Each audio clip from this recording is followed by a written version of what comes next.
Well, chat, it's time. It's time for this Kyle Rittenhouse interview. I hope you've had your chuckles and your guffaws, because it's time to duel.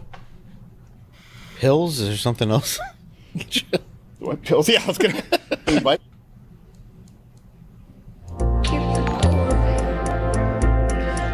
Hazemaker, thank you for resubscribing and for being part of the community for the past 10 months. You absolute legend. And Deacon Swifty, thank you for gifting a sub to Vulcan Blackfire. Remember, chat, if you want me to skip a Steven Crowder segment, it's 100 gifted subs, okay?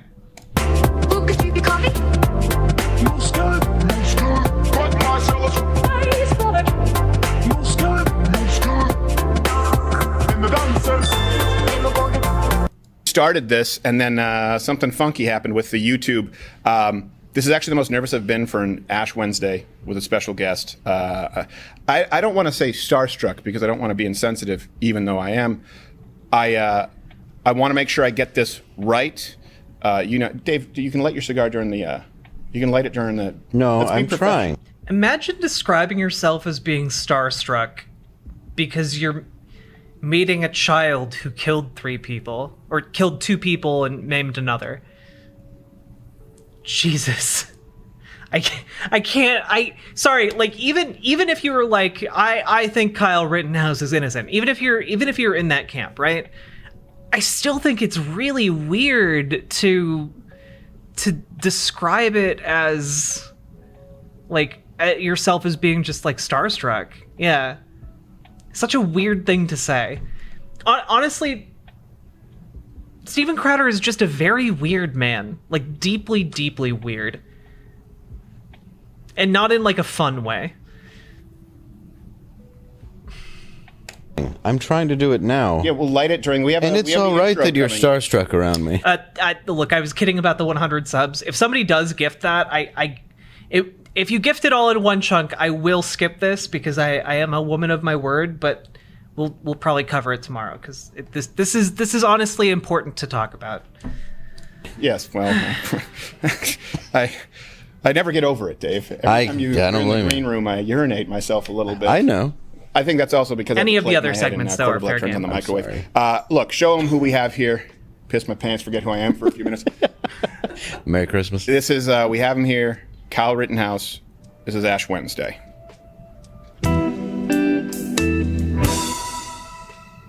I don't know enough to know whether that 17-year-old kid, exactly what he did, but allegedly he's part of a militia coming out of the state of Illinois. Have you ever heard this president say one negative thing about white supremacists? A 17-year-old vigilante, arguably a domestic terrorist, picked up a rifle, drove to a different state to shoot people. We must never allow... Quick, let's show a bunch of clips from last year when people were still figuring out what happened. Mob rule. 17-year-old being held on suspicion of first-degree intentional homicide. You see the 17-year-old who was radicalized by Trumpism, took his AR-15 to Kenosha and became a killer. All right, so he is here. I want to make sure that I get it. I have these notes just to make sure I get all the names right so that I get sued as opposed to this young man. This is a kid who was thrust into a situation that really through no fault of his own. And a lot of conservatives or people on the right tried to do the both sides, and we didn't. A lot of prayers said for this kid in this studio, and I think you all know how emotional it was for us when he was vindicated. And now he's on social media, so it's not, and Kyle Rittenhouse, it's not Fluffer Boy 2004. Unfortunately, it is not Fluffer Boy 2000. Why do I have Fluffer Boy 2000? Why do I have that here? To my understanding, I believe that Assistant District Attorney Binger. District Attorney Binger. Oh, I thought it was Boy Fluffer 2000. Well, birds of a feather. Yeah. Unless it's ADA crop. What are they talking about? Wait, I watched so much of this trial. What are they talking about? I'm not sure. Okay. Yeah. But one of them was Fluffer Boy. One of them. But yours is on Facebook, Instagram, TikTok, at This Is Kyle Rittenhouse, and on Twitter it's at This Is Kyle R. That is correct. Right? What are you... God, he has such a smug little dumb face. I hate him. I hate him so much.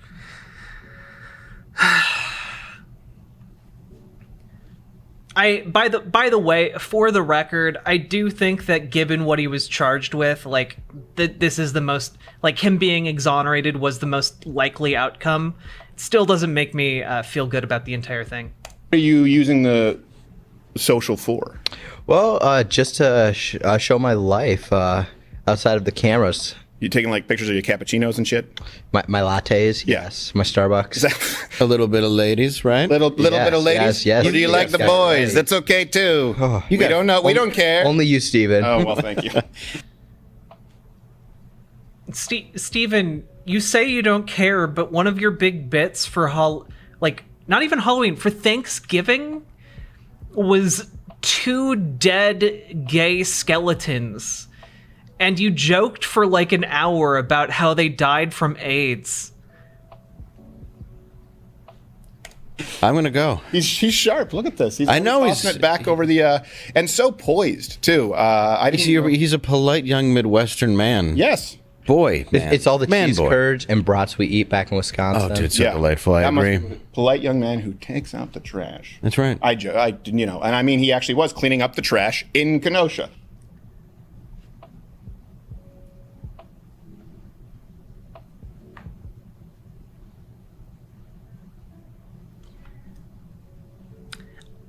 Okay.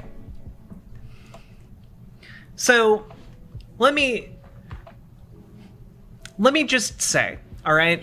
If you are in the camp, right, where you're saying, you know, this young man, he just went and defended property, and, you know, that's a noble thing for him to do, and, you know, these people had shown up, and there were a lot of dangerous types around, and he feared for his life.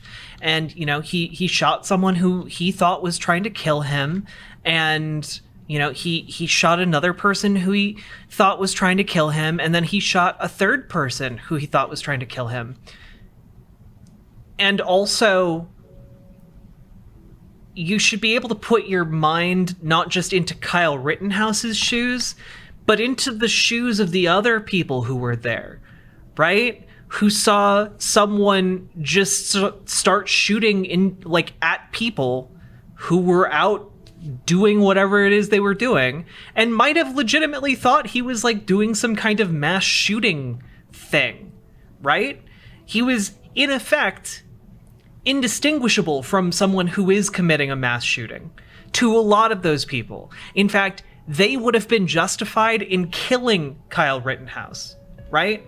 So if you are in that mode, if you're in that mindset, in the most charitable way you could be interpreting what happened,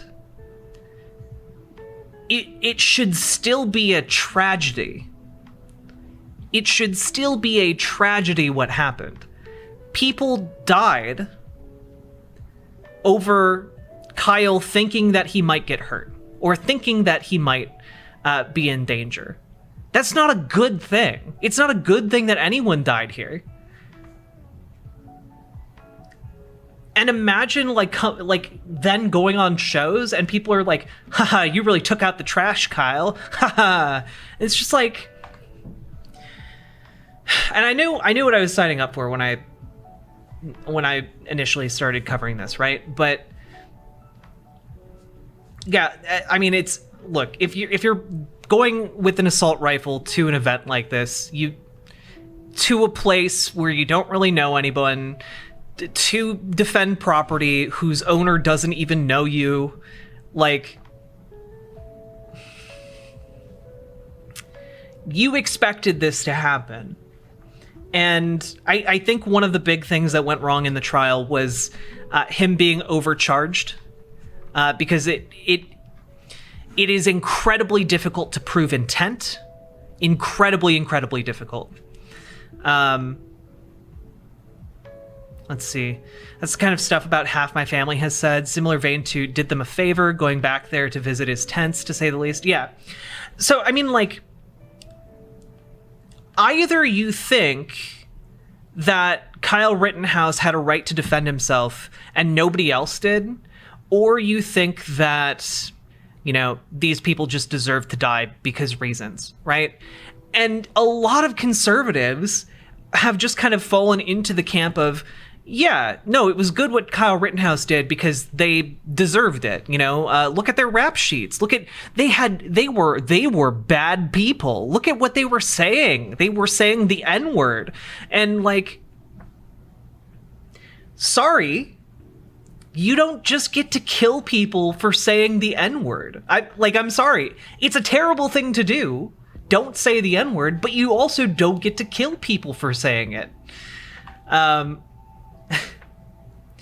And also, sorry, Kyle Rittenhouse can't read minds. He didn't know if there were like former or former felons around him or whatever.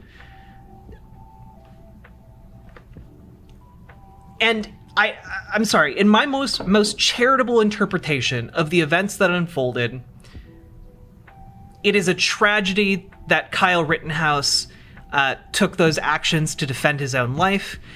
Whether that's even if you think it's a justifiable tragedy, and it's a tragedy that people were injured and died as a result. That shouldn't be a controversial or difficult thing to say, but it is for conservatives. And it's because they think it is good to kill people who disagree with you politically. That's really what it boils down to, guys. It is good to kill people who disagree with you politically. It is good to kill people who present even the slightest threat to your property. Someone keying your car, better shoot them. That's your property. That's your property. Someone steps onto your driveway and you don't know them, better shoot them. Don't know who they are. They might have meant you harm. You know? In fact, there was a case.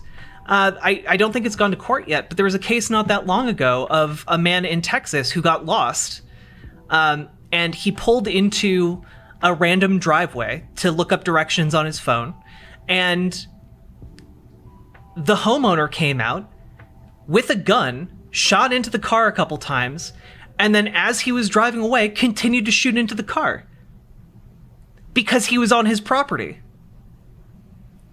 Like, absolutely wild what these people think. Thank you for the subscription. Yo, Chipmunk, thank you for the 100 bits. And DJ Schwifty, thank you for dropping a sub on Chipmunk PDX. All right. Sorry, I just had to get all of that out because I'm sure this is going to be infuriating. Yeah. When was the last time you as a kid Me? went to a city? Well, went to a city where you worked. You know, served as a lifeguard, or your dad lived, to clean up vandalism and trash. Do you ever remember doing that? I'm sorry, that whole thing doesn't jive with me. No, it doesn't jive. I've gone to a city to buy drugs when I was his age. That's true. That was my thing. He was. You're like a kid who's like, you were practicing to be an EMT, correct? I was a firefighter EMT cadet at the Antioch Fire Department, and I was a Grays Lake Police Explorer. Wow. What does that mean? So I learned what police officers do with their youth. Wait, can you call yourself... Sorry. I don't think you get to call yourself an EMT if you are a firefighting EMT cadet. I don't think that counts. The program, it's like sponsored by the Boy Scouts of America. Okay. Learning what they do, the career stuff. Get to hang out with a bunch of cool cops and firefighters, the heroes out there. Whoa, you corrected it. Do you mean to suggest that nurses TikToking are not the same as first responders? I won't put you in the hot seat, but you said it. It's working. Let me ask you, man. Yeah, what have nurses ever done to save anybody's life? What have nurses ever done to save anyone's life? I'm sure a lot of people who first responders get to don't need to go see a nurse immediately afterwards. And I know you've been making the media rounds now. Thanks for fitting us in. You, what's it like? What's the relief like?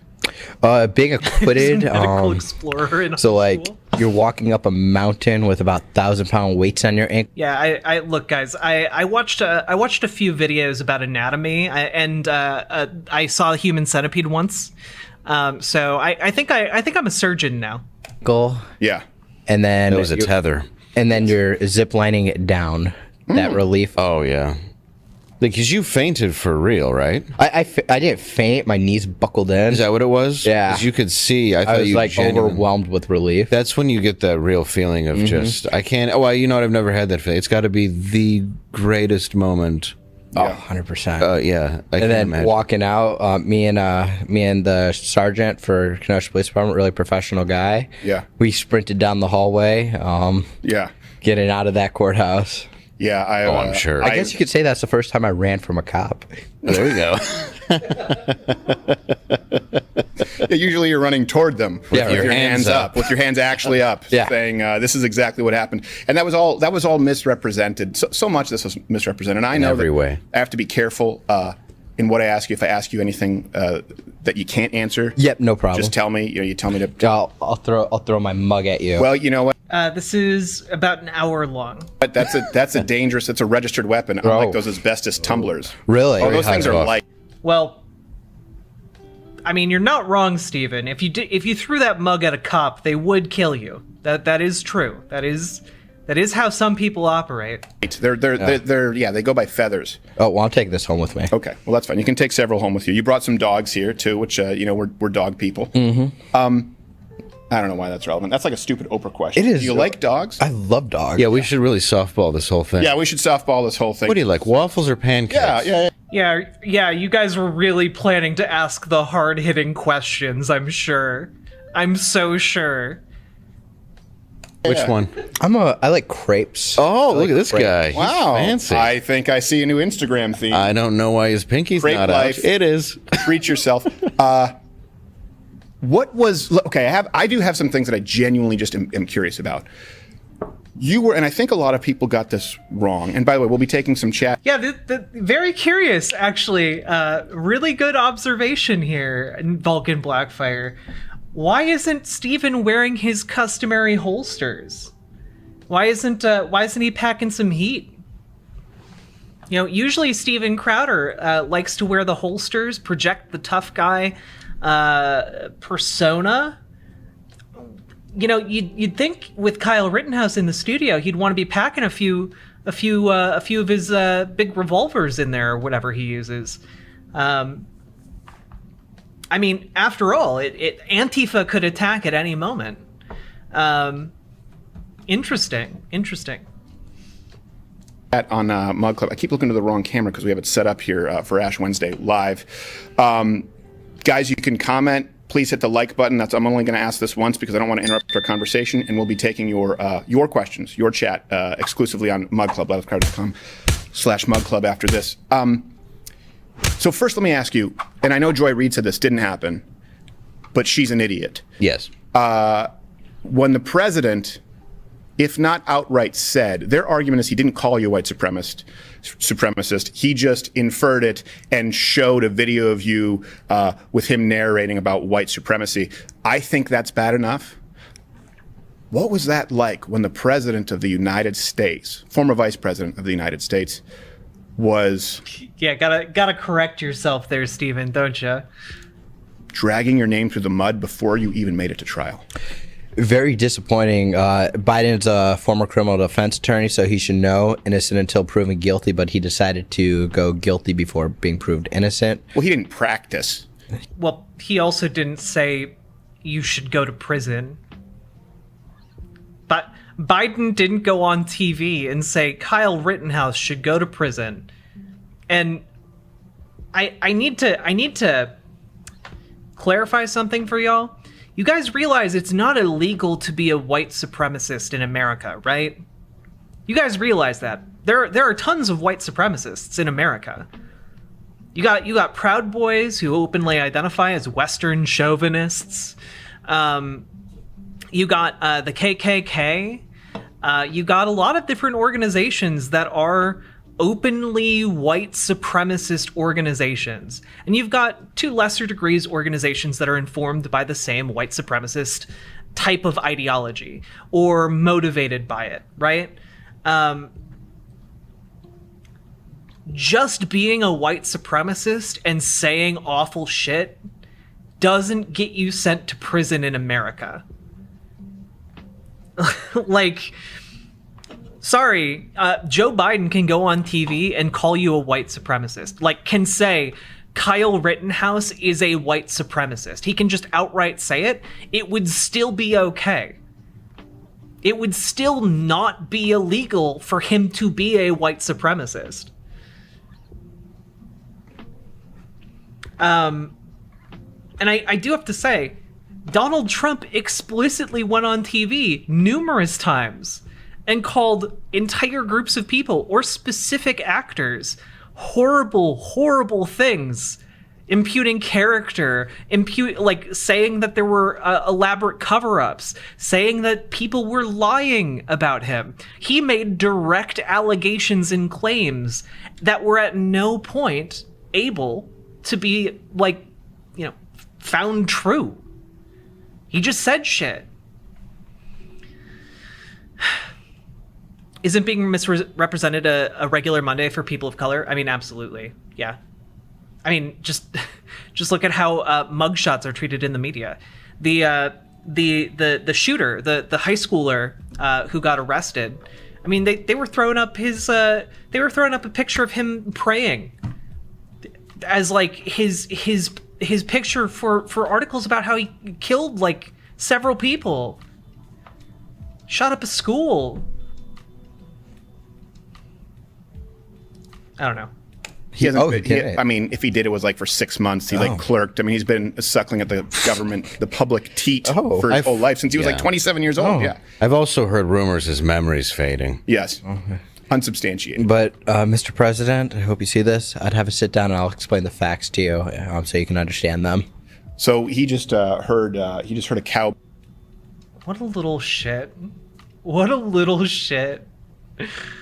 A dinner bell, and thinks that you're asking him to come in for pudding. That's not going to help. I don't think he'll be having his a only beer meal. With you. 3 squares of pudding a day. Yeah. 3 square cups a day.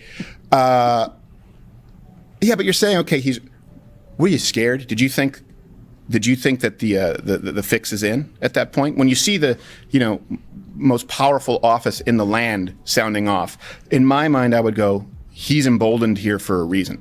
Were you scared? I was terrified. Like when I have all these lying media organizations, the president coming out and saying all these false things that just are not true. Right. It's just like, how could... God, just say it in the original German, Kyle. Just call it Lügenpresse. Just say it in the original German. Somebody get away with that and not be honest journalists. Well, the Clintons killed a guy. Oh. Is that true? Allegedly. These are rumors. Allegedly. There you go. Yeah. There is no truth to that story, by the way. That is literally just dog shit, like shit tier far right propaganda. Not heard of it. Sorry, I don't want to misspeak. 9 guys, 1 girl. It's good you weren't in the cell alone. Yeah.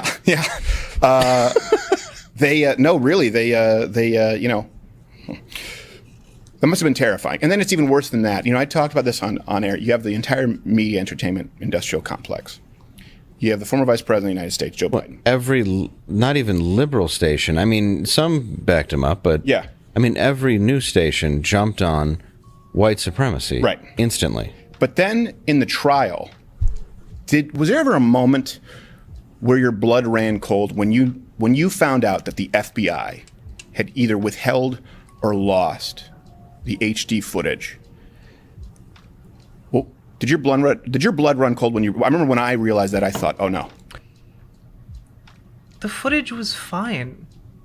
Like, you could tell what was happening in the footage pretty clearly. They're going to railroad this kid. So backing up a little bit, with the FBI footage, we figured out about it about a month and a half prior to trial. And we got like a 4-minute video, extremely compressed. Okay. Sorry, Sprite. Oh yeah, well that's okay. You're fine. Don't worry about burping. That's the least offensive thing that's taken place on this show. But we found out about that a month or so prior to trial happening.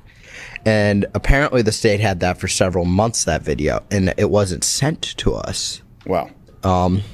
And when we got it, the state said it shows me chasing down Mr. Rosenbaum, which is false. Mr. Rosenbaum chased me. Yeah. Oh yeah, we've saw. And it's even in the FBI video. So I'm like, It was in Fluffer Boy 2004's opening statements where he said, "And we have FBI footage that will show Mr. Rittenhouse was chasing Rosenbaum." And I remember us hearing that, going, "Oh, how have they been sitting on this? How did it not make it to discovery?"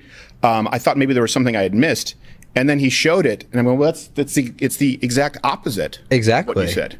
Exactly. Not you, what he said, Fluffy Yeah. Boy. But you obviously notice. It must have been. Why do they keep calling him Fluffer Boy? Why do they keep calling the prosecutor Fluffer Boy? Is it like a fat joke or something? I don't know. I feel like I'm missing some conservative, some of the legendary rights memeing. Is it homophobia? It's a gay joke? Oh, is one of the prosecutors gay? Or are they just implying that he's gay? And did it come in waves? You're going, oh, the FBI wants a certain outcome here. It seems that way. And then seeing that, I was like, oh, geez, it's really good that there's cameras. I know what a fluffer is, chat. I was hoping that it was not what I was thinking it was. And then the second thought why is the FBI spying on U.S. citizens? Yeah. That was my question, too.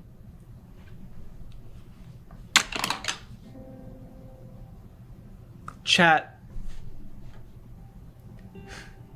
Oh, look, we're done. No, we're not done. Yeah. Chat. Sorry, I took my glasses off and I threw them onto my keyboard and it hit some things. You all know we've literally known for like 10 years now that the United States government spies on U.S. citizens, right? Like, we know there are entire server complexes filled with data pulled by all of our electronic devices, etc.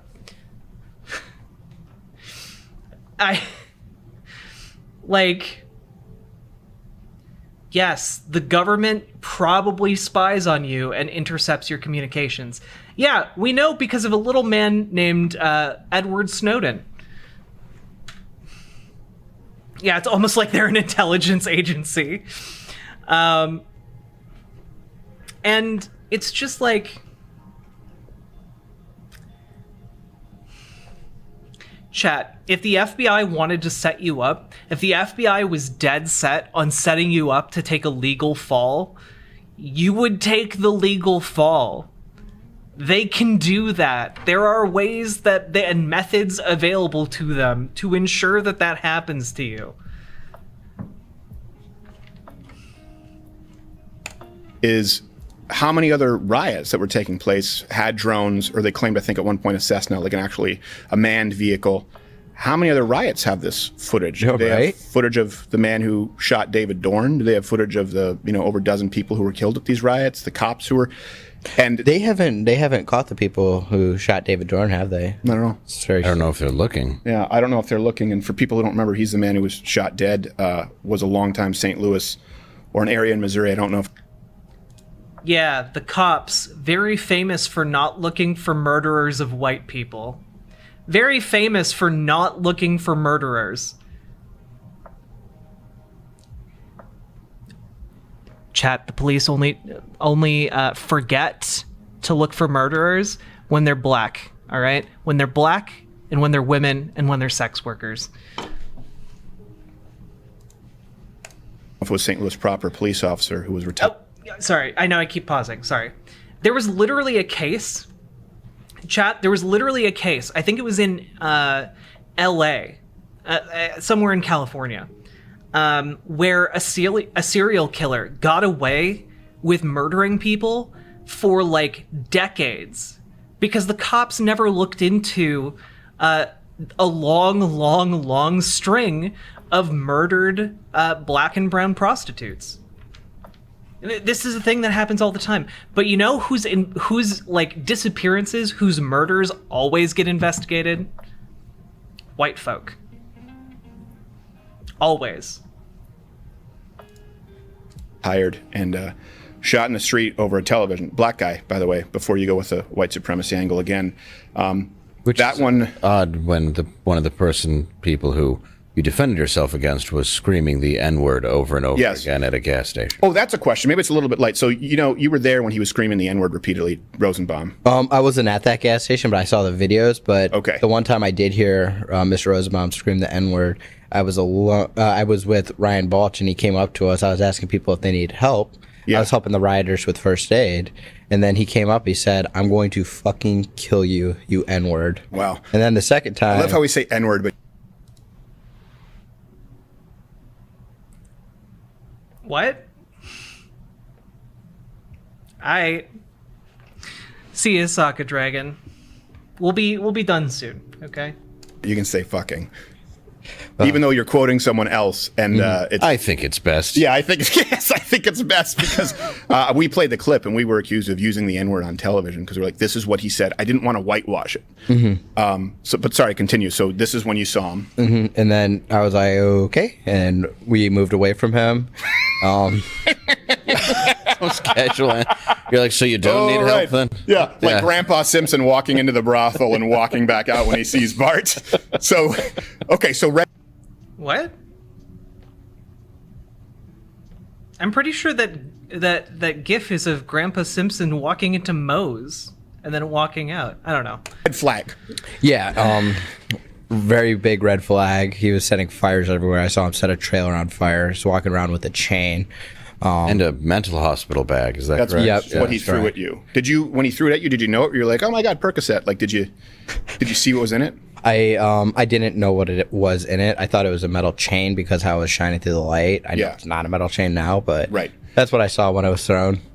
Yes, plastic bags, very famous for looking like metal chains. Nothing else we have to say about Rosenbaum, that he's a Renaissance man in the... How far is this? We're about 14 minutes in. Armaments that he chooses. Yes. I was surprised he didn't go with a zip gun. He went with a chain. He did. I respect that. He did. He was snapping and Did you notice, though, to me, what I saw was not just him screaming the N-word.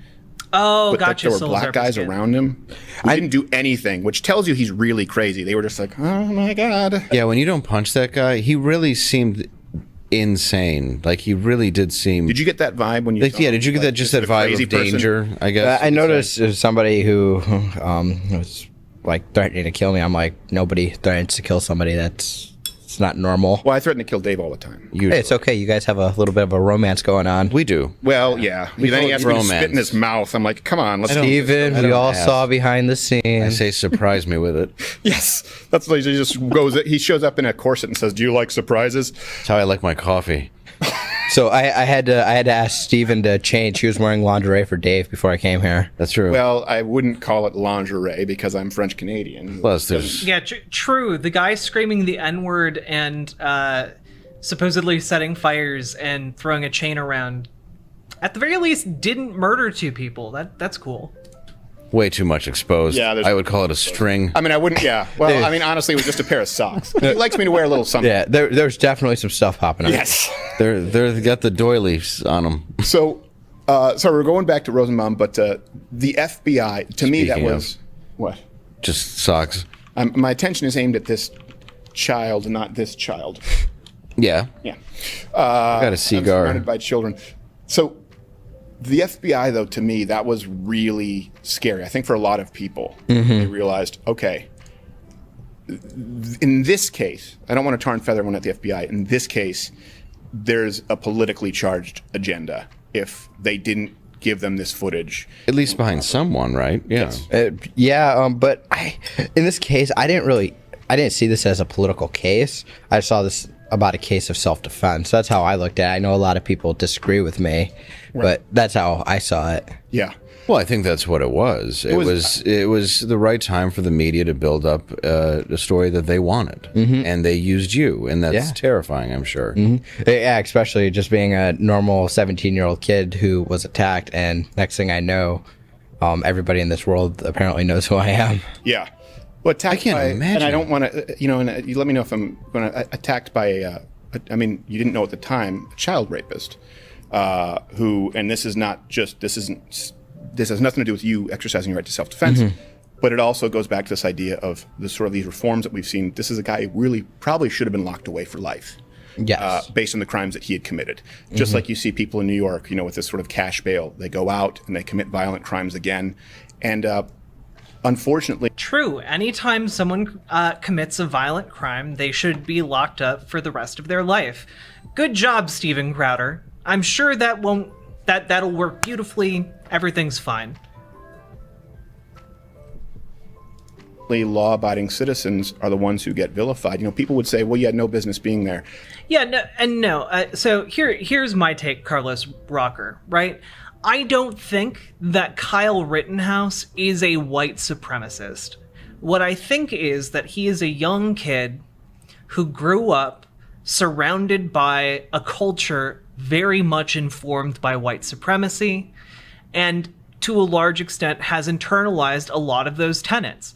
A lot of people who have racist ideas about BLM, right, aren't necessarily like thinking, black people are just inherently violent. They look at the violence and they go, why are they messing up their own neighborhoods? Why are they doing that? Why? It's all of this violence. It doesn't make any sense. We got to protect the property. The property is valuable, right? Like it is the ignorance of the systems that laid to this kind of political demonstration, right? Storm of Fury, thank you so much for the subscription. What up? Welcome. So it is the internalizing of a lot of these ideas about America, about society, about different groups of people that then lead to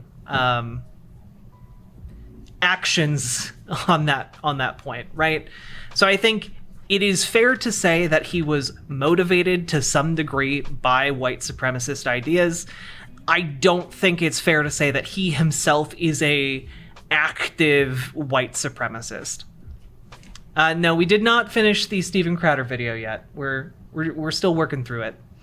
And also, just want to say, like, one of the reasons I like covering these videos is that it allows us to get into more nuance, right? Because Steven Crowder isn't going to be talking about this stuff. He's going to be making very surface level observations, and by critiquing and looking at the rhetoric that conservatives use, we can understand them a bit more. We can understand where they're coming from, and maybe put together some ideas that can resonate with other folks.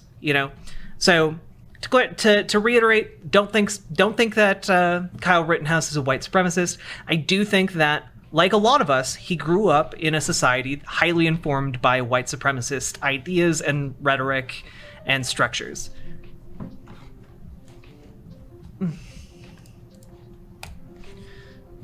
I never said that because I don't believe that. I think it's a lot easier for people to say, I'm justifying why I wasn't there. I think a lot of people thought, this is a kid who's trying to do the right thing because no one is. And a city where he works and he has close ties is ablaze. I know you probably would, if you could do it again, you wouldn't go. Hindsight being 2020. Yes. I would have stayed home. Hindsight being 2020, but we can't change that. And it doesn't change the fact that I was attacked and defended myself. No, absolutely. Yeah. But you would have stayed home just because you'd rather avoid all this? Exactly. Yeah. Well, I can't imagine being 18. I mean, and I know it's got to be difficult for you to have to, deal with all of this. But, like, why did you go out that night? That's what I guess. Because so many people he was there before that night. Oh, you were there before the night? Yeah, you were there before. I was there that morning cleaning graffiti off of Luther Central High School with Dominic and my sister and Ray. And then I stayed the night at Dominic's house the night prior, and we had fish for dinner. that night. So. Yeah. See, I just think good. people Fish, need to that's hear nice. that though, because there's About the this fish? Yeah, was it good? What Did you have? You have tilapia? Was it a halibut? I'm a halibut guy. Bluegill chips. Oh, No one's talking about you cleaning up the graffiti though. Like, that's good. That's nice. It would have been cool if you'd kept your activities to cleaning up graffiti and not to patrolling with it like a gun. That would have been cool. Yeah, Oh, nice. fried bluegill chips, really good. One of my favorite foods. really? Yeah, Well, that's very specific. You're going to be a very good Instagram foodie. yeah. Yeah, people are gonna love food it. Food is everything, and explains the gut. It's almost bigger than stop. Dave's. Please. Good Lord. But All he's right, right. Dave, you can unload on the kid now. All right, listen here. You came to play. Dave will play. No, look, I want you to be as. Look, you want a puff of the cigar? Take a puff of the cigar. Oh, I know. Look, I saw you smoking Isn't it a cigarettes, crime? and I know that this kid wants a cigar. I feel like you've been on trial for worse things. Why don't you You want a puff of the cigar? Or, After. well, better things. Okay, I will not say that that this kid uses nicotine in any form or fashion. Well, I have a real question. How much Call of Duty experience did you have? Yes. I think that's what's on all of And Americans' how did you minds. unlock the I was- AR-15, which isn't available in the game? but I was.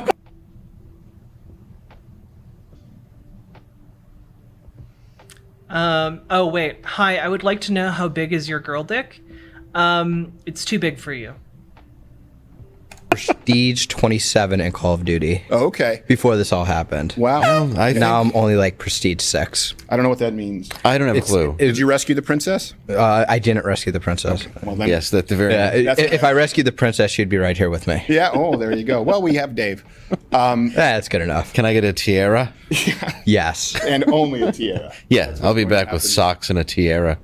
What do you think was the most important lesson that you learned? Not hindsight 2020, you wouldn't go down there, but in all of this, what was your big takeaway besides the relief of not, of being acquitted? My biggest takeaway is how the government can just try to push their own narrative unsuccessfully in my case, but they can push their own agenda and just try to put anybody away for defending themselves or any innocent person. What do you think? Hey, you know what? It's kind of interesting, right? Steven Crowder literally like 2 minutes ago said that like if someone is convicted of a violent crime, they should go to prison for life. Wouldn't that entail having to, have a court case for everyone who shoots somebody in self-defense to ensure that they actually were shooting in self-defense? That seems like the thing you would have to do to be consistent in your ideas. I think would have happened if there wasn't more footage than people could watch in a lifetime? Steven, we wouldn't be here. No.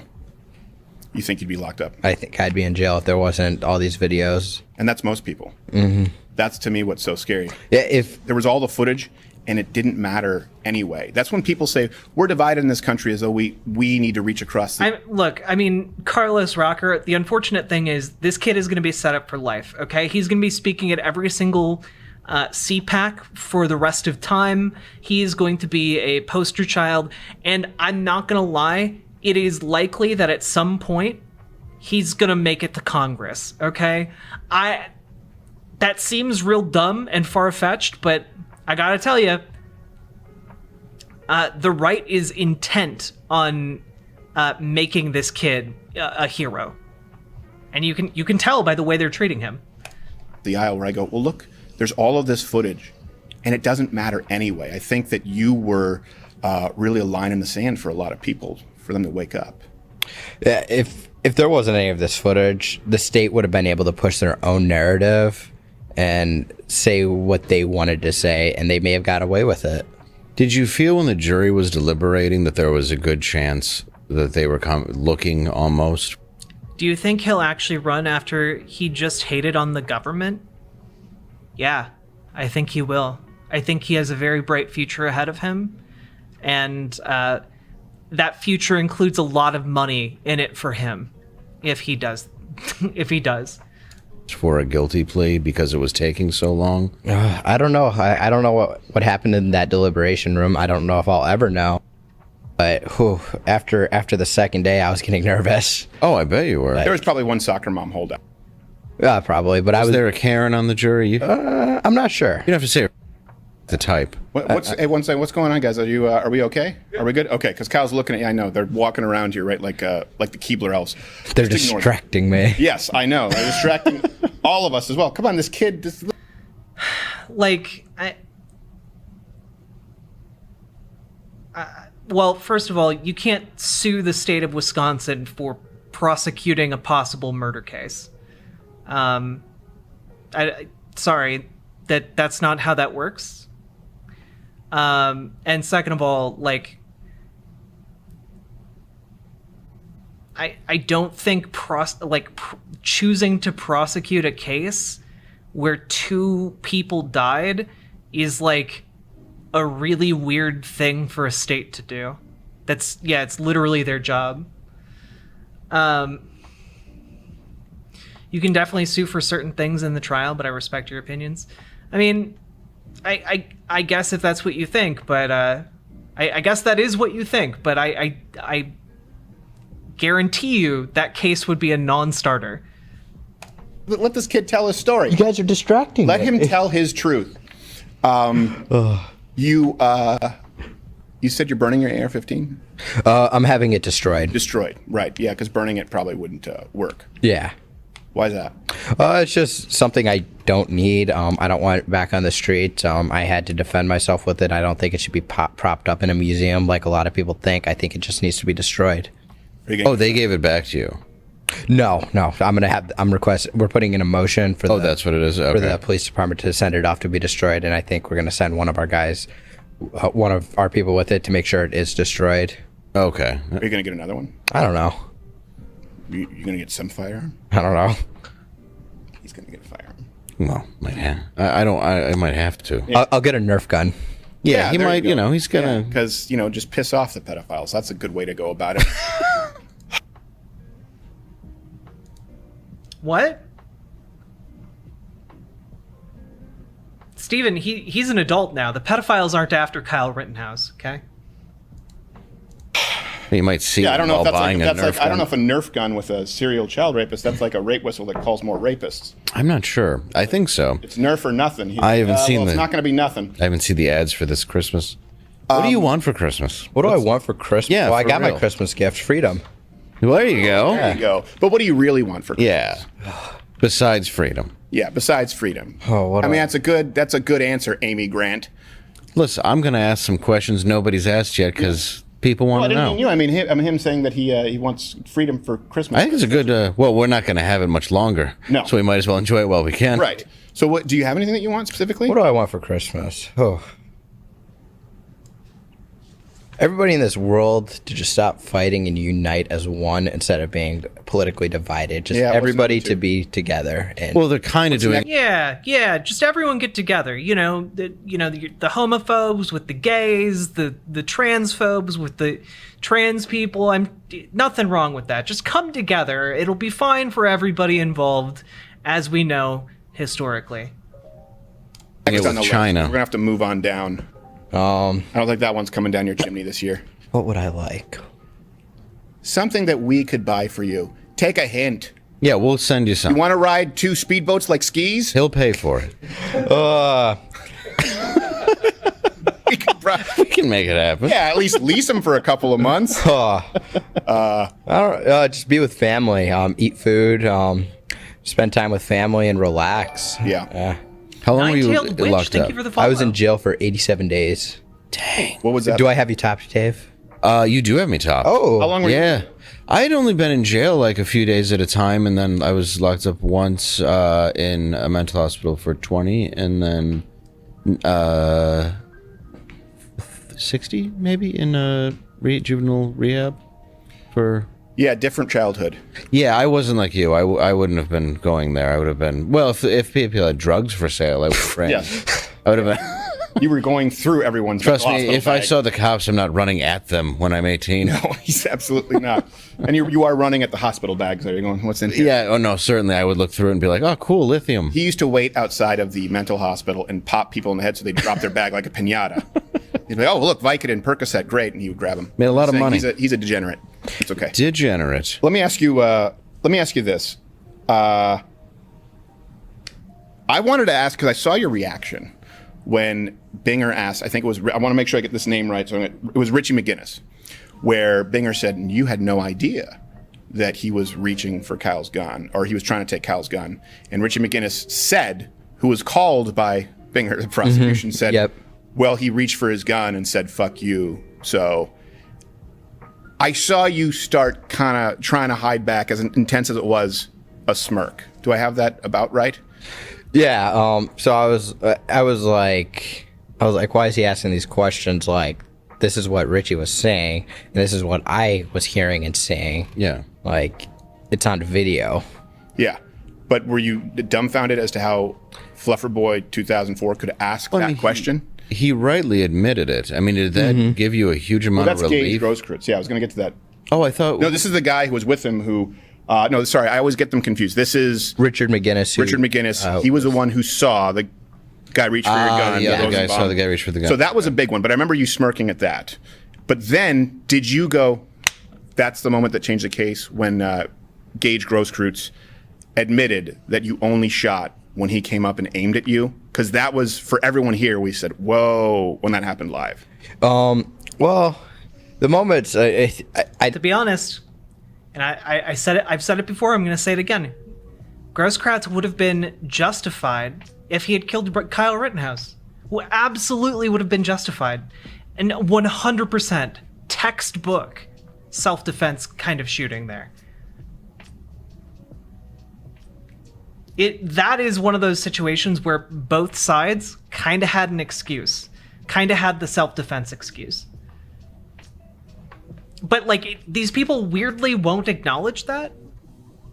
Like, if I were to ask Kyle Rittenhouse a question about that moment in particular, I would want to ask him, like, well, how do you feel that Grosskreutz could have legitimately shot and killed you and then made the same argument that you're making, that he feared for his life after seeing, these two other people die?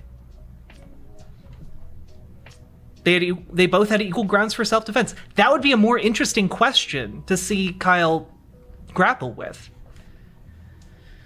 I didn't think they had a case from the beginning when they started off their opening statements with lying to the entire jury. Right. And then putting on a witness, Dominic, who helped me. Yeah, I thought the prosecutor was your lawyer. Yes, that's what we thought at first. We were confused. He's really bad at this. And my attorneys are great. Mark Richards, Corey Shravsky, and Natalie Wisco. They're great attorneys, phenomenal. I don't think I would have been able to get off without them. Yeah.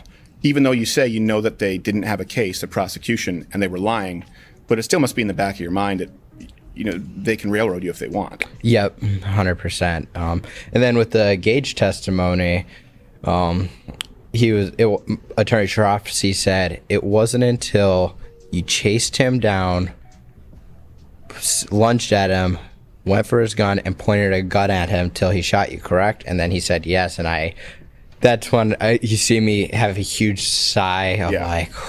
Did you feel like, pretty confident after that at least I won't be convicted on, like, the... Well, yeah, Ken, that's something I brought up earlier, right? Like, if you genuinely felt like your self-defense was, like, necessary but, like, tragic, I feel like you would regret it, right? You would regret having to have killed two people. There would be some level of remorse. But also, you have to understand, guys, everyone around him is constantly reinforcing that he did the right thing. And not only did he do the right thing, he somehow lucked out on the lottery, and, like, one of the people he killed was a child molester. Like in terms of, like, if you're gonna kill someone in self-defense, it doesn't get optically better for you than, like, it coming out that person happened to be a child molester. Like, sorry, like, that's like almost like a godsend for Kyle Rittenhouse. You know, it's not like he shot a nun or something. The severe murder charges they were trying to press. Did you feel like, okay, I'm out of the woods? The moment that happened, there was a shift in your attitude? Not really. I stayed optimistic the entire trial. But it was more like, oh, at least he's on it. Well, but he did kill another person. He killed 2 people and then permanently maimed a third. So I mean, like, some amount of... Look, granted, I've never had to kill people in self-defense.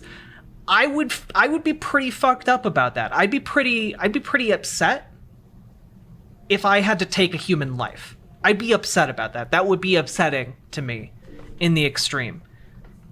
It'd be something I would think about every day for the rest of my life. Best. Right. Or high. Yeah. Most likely the latter. Yeah, most likely the latter. And I want to go 2 more questions on Gage Grosskreutz, who's beautiful and brave. He then went on Good Morning. Oh, OpenGL. Yes, Nazis are bringing up the fact that the 3 people he killed were like culturally and religiously Jewish. So yes, Nazis have taken note that Kyle killed three Jewish people, or two Jewish people, maimed the third. There we go. Morning America and other shows to talk about cultural appropriation to spacers. I'm surprised he doesn't have ringlets on his neck. I'm surprised his name was Gage and Yeah. he had ear gauges. I just thought it was a pro wrestler name. But then he went on Good Morning America, I believe, with is it Michael Strahan? Yeah, and then he goes on Good Morning America and just lies about his... He said the exact opposite of his testimony because he's not under oath. Well, yeah, he can say whatever he wants. And I think it's like, he just lied. I think there's... I can't think of the name, but he perjured himself or something? He perjured himself, yeah. Yeah, he perjured himself, and I'm like... Yeah.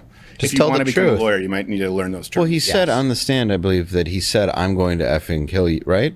No, Gage Grosskreutz said on the stand that he pointed his gun at Kyle. Right. Yeah, that was the guy. He admitted that he himself, in the first person, aimed a gun at you. And then he lied in all of his police reports. He said he was going to help me because he saw me being attacked. Right.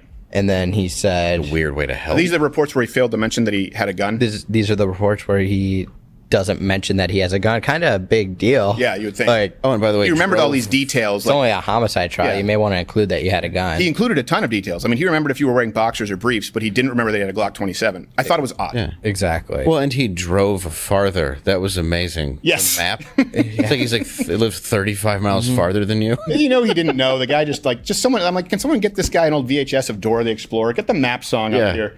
He has no clue. That's another thing where people thought you went into this foreign city that you had no connections with. Kenosha was my community. My dad lived in Kenosha. My best friend lived in Kenosha. Yeah. And that was just my community. I hung out there every day. I spent more time in Kenosha than I did in Illinois. And for that whole state line crossing stuff, I worked in Kenosha, and I had to cross multiple state lines to get here, Stephen. Yeah. Well, especially people don't understand who don't live in the Midwest. You know, well, Kyle, you understand in like the days following like the incident, people didn't know where you had gotten the guns, so they assumed that you had brought it from out of state. Now, also, there are a lot of things about people who are under 18 owning guns. There are a lot of states with different gun regulations. There are a lot of different extenuating circumstances on top of that. There's a lot of different stuff going on that can affect the legality of one owning a gun. But the issue here is that not that you drove out there the day you shot people, but the issue is that, like, you were defending property and no one there knew who you were. I almost said gas station. The car dealership did not know who you were. They didn't know who you were. They didn't know Kyle Rittenhouse. You just showed up and declared that you were protecting their property. They didn't ask you there. I was born in Michigan and my wife was raised there. You know, you're driving from, we would do that drive all the time from Michigan to Chicago. My mom grew up in Michigan. Oh, where did she grow up? You know where Wellston is? No, do you? Is it northern? Northern? I have no idea. By Cadillac? Yeah. Oh, yeah, sure. Yeah, Cadillac. Yeah, up in northern Michigan. That's a beautiful area. Well, he's a Detroiter too. And, you know, I mean, Ohio, Michigan, right there. Indiana. I can go to another Illinois. country. Is Detroit really Midwest, though? People argue about that. Yeah. They do. Like they It's more consider RoboCop Midwest. than Midwest. Yeah. It's more apocalyptic. Yeah. It's no, I love Detroit, but I always considered it like north. Really, it's basically Canada. It's like right on the Effectively. fringe. Yeah. It is different from across the Wisconsin. Yeah. You can have a cigarette there. I believe it's 19 or 18. You're still In Canada? yeah, right. Well, you can drink. I don't know if you can have a cigarette. Oh, I don't know what the rules are. Don't there. get him in trouble on Dave, this you're show. trying to get me in trouble. Well, you just said, well, first off, This Canadian over here. yeah, you want, so you just said perjury. You now are saying because you want, What argument is the car people didn't know you? The argument is like he's trying to say I have a real deep connection with this community, with this area. I just love it so much, and it's like, okay, but you were patrolling the property of someone who didn't know you and who didn't ask you to be there. Like I get, for example, if like you have a family business in Kenosha, right? Your whole livelihood is there, and you want to post outside. You want to put a chair up by the door with like a shotgun over your lap and protect your business, right? I get that. On like an instinctual level, I get that, right? I don't get traveling like 40 minutes to protect the business that you have absolutely no connection to. You can say, well, I really care about this area, but like, that seems weird to me. That seems really, really weird to me. Like, deeply weird. I wanted to be a nurse. I remember reading that and being surprised. Yeah. And I said, you All know the what? names. Go and be a nurse, but please make sure that you never have to work again. As far as the media, you know, pull a Nick Sandman. This is what I was thinking. You don't have to answer that. What is with that though? Where you're going into a school, correct? And I'm at college. I'm in college. You are in college now. Yep. But he's switching you. I don't think he was part of a militia. As far as I know, I don't think Kyle Rittenhouse was part of a militia. Wants to become a lawyer. That's what I was going to ask him next. Oh, I'm sorry. No, go ahead. But there was like people protesting that. Is that true? That is correct. Okay. What college? What That at Arizona State University. is that where you're going? Yes, that's where I'm a you are gonna student get at. herpes, my friend. Just don't show up to the wrestling meet. The last Yeah. concussion was I believe, an Arizona HPVU. State wrestler. He's super- Yeah, next video, Steven, is going to be me and you wrestling. Oh, geez. Did you wrestle? Yeah, I'd wrestled for a little bit in high school. Steven, be careful, Steven. You were making a lot of pedophile jokes like 10 minutes ago. Be careful, Steven. You're on thin ice right now. And now your guest is talking about wrestling you. You're in a bad spot, my friend. Oh, wow. Okay. Well, then I mean, middle school. okay. So are you still there though? Is it just online? I would assume. Yeah, it's online. I took a compassionate withdrawal from my classes. My professors offered it, and then a week later they gave me a compassionate withdrawal, which thank you for that. But then they came out with this statement saying, "Oh no, he's not enrolled at ASU anymore." I'm like, I'm enrolled. I'm just not in any classes. I'm admitted. I have a student portfolio. Right. So even They're when like, you're we are innocent, taking his checks. even when you're innocent, that's something. Have you learned here? Even if you're innocent, the court of public opinion is very different. Have you? Yeah. And it's not. There weren't even a lot of protesters there. No. It was a very, very small amount. Yeah. And then people are just like, let him get an education. Right. And I'm like, yes, that's what I want to do. I want to go to law school. I'm going to ASU in the spring in person. I want to do my 4-year undergrad there before I take that. Also, someone brought up like open carrying, like a felony. In Wisconsin, it's not. And there are exceptions for people under 17 for possessing a firearm if it's a rifle, and technically an AR-15 is a rifle, so it's typically used as a hunting exception. The LSAT and go do my 3 years of law. Yeah. Yeah. But hopefully before you finish, you own Don Lemon's house. But you switched from nursing to law. Is that because of the I heard you mention prosecutorial misconduct. Exactly. Yes. You want to be a defense attorney. I do. I want to be a criminal defense attorney. Okay. I think you're going to do very well. I'm a big on, no matter who the person is, I believe everybody deserves fair and good legal representation. Like OJ. Damn. Unfortunately, the 2 people you killed aren't getting fair and good legal representation because they fucking died. So Joanna Demetrius, she selected the O.J. Simpson jury. She helped select my jury. She's a phenomenal jury consultant. Dude, what? Okay. I didn't know that, but hey, if you're gonna talk about how you're innocent, you don't want to compare. You don't want to say, "Oh, the O.J. Simpson juror selector selected my jury." That's not like a. And she did such a good job. That's not like a thing you want to brag about. You don't want to brag about O.J. Simpson's the person who constructed O.J. Simpson's jury making your jury if you want to look innocent, okay? Yeah. Look, if this was Among Us, I'd be instantly hitting the meeting button, okay? Makes you look hella guilty. Hella guilty, Kyle. Holy moly. I didn't know that. She's more than that for us, though. She was a rock for my mom, somebody my mom can lean on and hold during this entire ordeal. Yeah, how is she doing? I remember watching that. Yeah, that looks sad. I mean, there were 3 times that I've cried on this show or come close to it. On air. When my on air. When Hopper died, and I had to talk about it. When David Dorn, we watched that footage, and we all about lost it when you were crying on the stand. It was really, really hard for all of us to. One of the hardest things was me keeping my composure, and then seeing your mom. How has she been doing now? Is she relieved? She's relieved. She's doing so much better. I think she's a little mad at me right now, but that's okay. Why is she mad? Because still smoking cigarettes? No, she doesn't smoke anymore. No, you. Is she mad because you're smoking the cigarettes? Yes. No, what is she mad? What is she mad at? Press tour? I think I left her on red or something. You left what? I think I left my mom on red this morning or something. On red? I didn't reply back to her. Oh, okay. Yeah. I didn't know. Oh. I don't know about your Call of Duty prestige terms. Yeah, T-Bone, I am trans. If you have any trans-related questions, feel free to ask.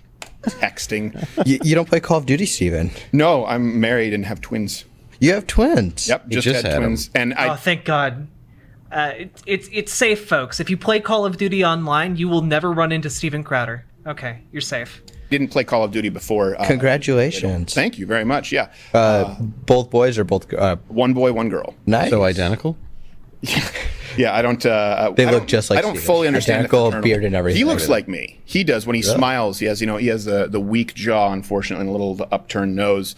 And she looks, thank goodness, more like her mother. We didn't want one of those Billy Joel daughter situations going around where she comes out. Could look like her mom, but she looks like me. Yeah, a monster would call them a butterface, and yes. I'm not that person. Yes, a monster. Could have looked like Christy Brinkley, daughter Joel. Yeah. I'm sorry. If you're looking at like a baby and you're calling them like a butterface, I'm just gonna say it. That's sus as hell. All right. You shouldn't be looking at babies that way. What the fuck? It's a baby. It's a fucking baby. Why are you like grading its attractiveness? That's so weird. Yeah, isn't that crazy? He came out looking like the Piano Man. So I'm glad. So your mom is doing better. Yep. Slim Jim Pickens, you can just ask in chat. It's fine. Even if it's like seemingly sensitive question, feel free to ask. Same with my sisters. They're doing good. They're hanging out at home, So everyone relaxing. can They may be learn. going on vacation sometime. But they're just hanging out with friends, catching up on everything we missed because we all had to put they had to thank you to them. They had to put their lives on hold for all of this. Sure. Are they going through any sort of therapy or counseling since this? Because I would imagine it's not, I don't want to say as traumatic for them, but in a different way. Definitely, yeah. Because you're in it, but for them, there's also the trauma of feeling completely helpless. Yeah, but they've been so helpful to this all. Especially my mom. She's been really good through this entire thing. Yeah, I feel bad for that was really hard to watch because you're watching it live on the show, and to be honest, I had listened to so much rhetoric on the news that it said he was a white supremacist. There's almost this view that you went down there and like I'm clean, Dave. What? Tell him what you thought before you were on the show. I did. I thought that he was. He thought you were what the media told, and then he was on this show. Because all I had heard was CNN going, "He's a white supremacist." Like I figured you went down there in like a MAGA hat, and were like, they wanted you to believe that you were hunting people. So I watched the trial going into it because we started covering it, and it was almost immediate where I'm like, wait, this is everything I've heard so far. Just in the one attorney's opening statements shows that you weren't anything that they painted you. I can't tell you.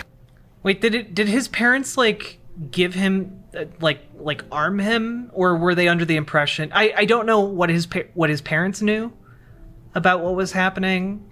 I mean, like it makes sense to me. Like if they're like, okay, yeah, you go out and clean up graffiti, kiddo, like that seems like a thing like a normal parent would do. But were they like, yeah, honey, you take that gun and you patrol out on the streets at night during the very tense protests?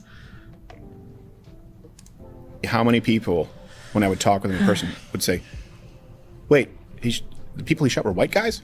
Yeah. People didn't know after you were acquitted that you had shot 3 white guys. And that's the thing. People don't do their research. I urge anybody to go back and watch the trial. Also, you can only be a racist if you shoot people who are a race different than you, apparently, in conservative land.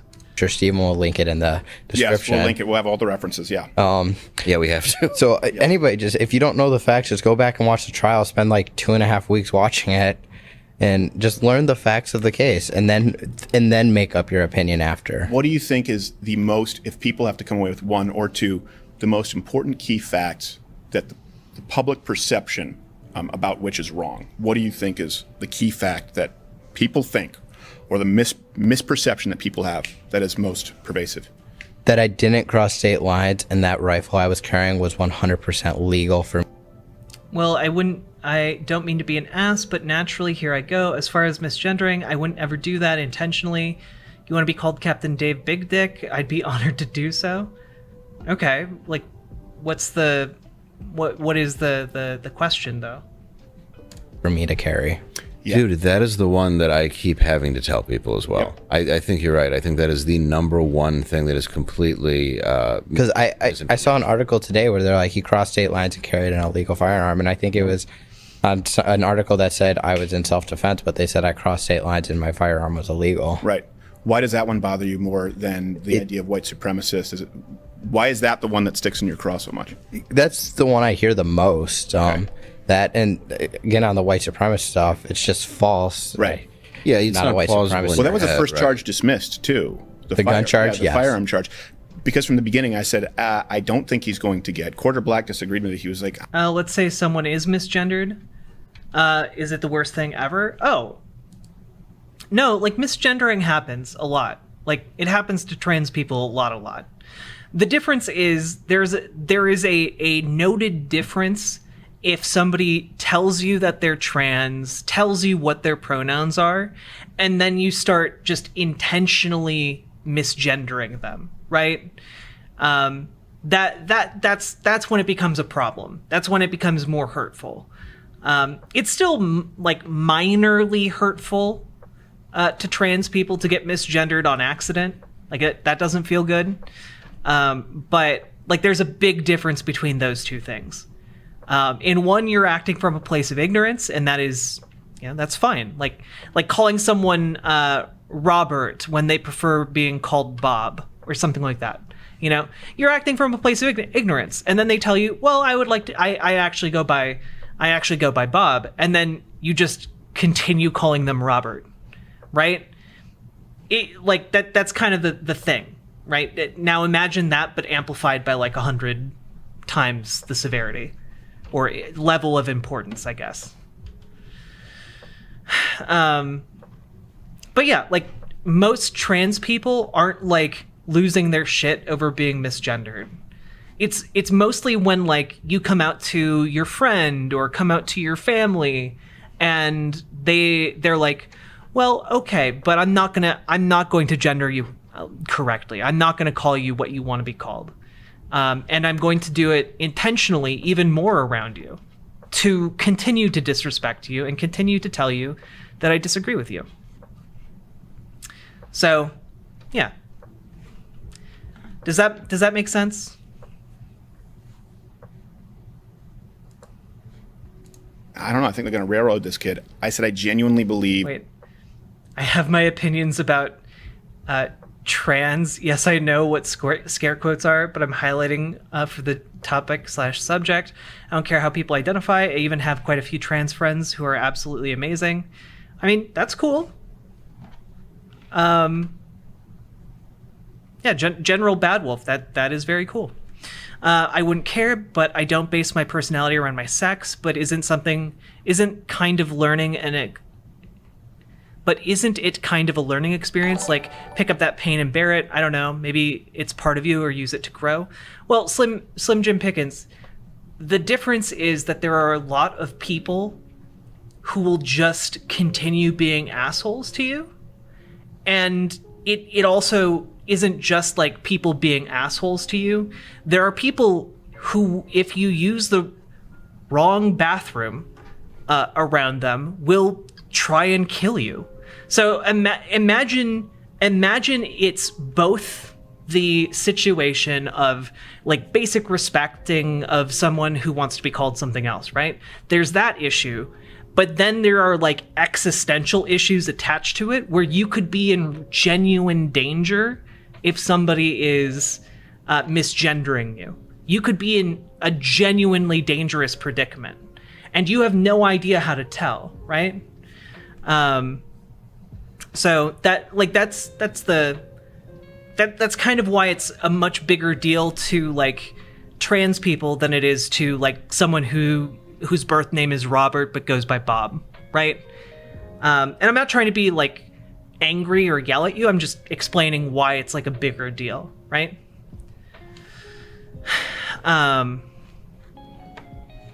Reboot to the past. I'll hydrate.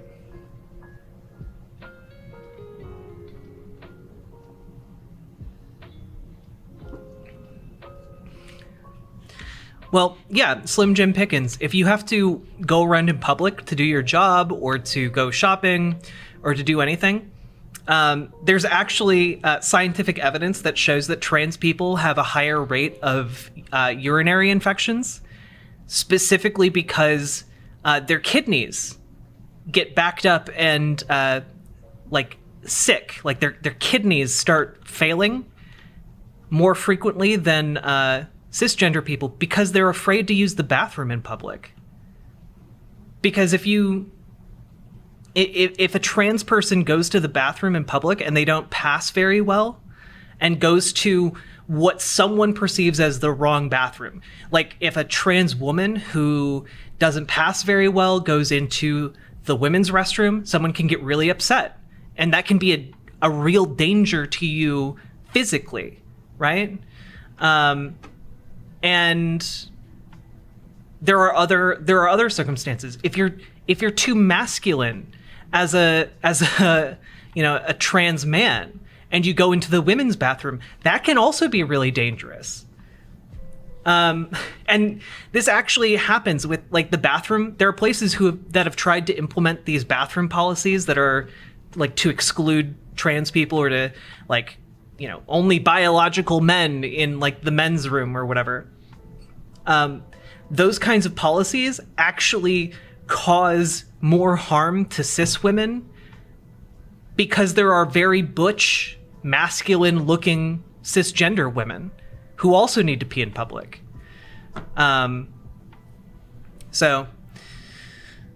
Yeah, no, it communicates a lot if you identify yourself as trans to someone and then they continue to disrespect you. It can be genuinely dangerous to your body and life. Aren't there unisex bathrooms already? Well, yeah, Carlos Rocker, there are tons of unisex bathrooms. But there are ideas in a lot of places in the United States, and I'm sure elsewhere, that biological men are more inherently dangerous for biological women, which means that if trans women use the women's restroom, they are an inherent danger to biological women. So, yeah. And then that doesn't even include like non-binary people, which like non-binary people don't fit into like the male category or the female category, like the masculine or the feminine. They're off doing their own thing. And that can be a struggle all its own. So, I don't know.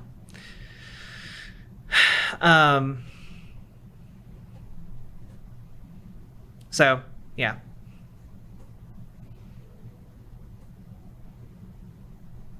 I think more trans people would be afraid over here. Yeah, no, like it happens a lot. There are very few countries on Earth I, as a trans person, would feel absolutely okay visiting, you know?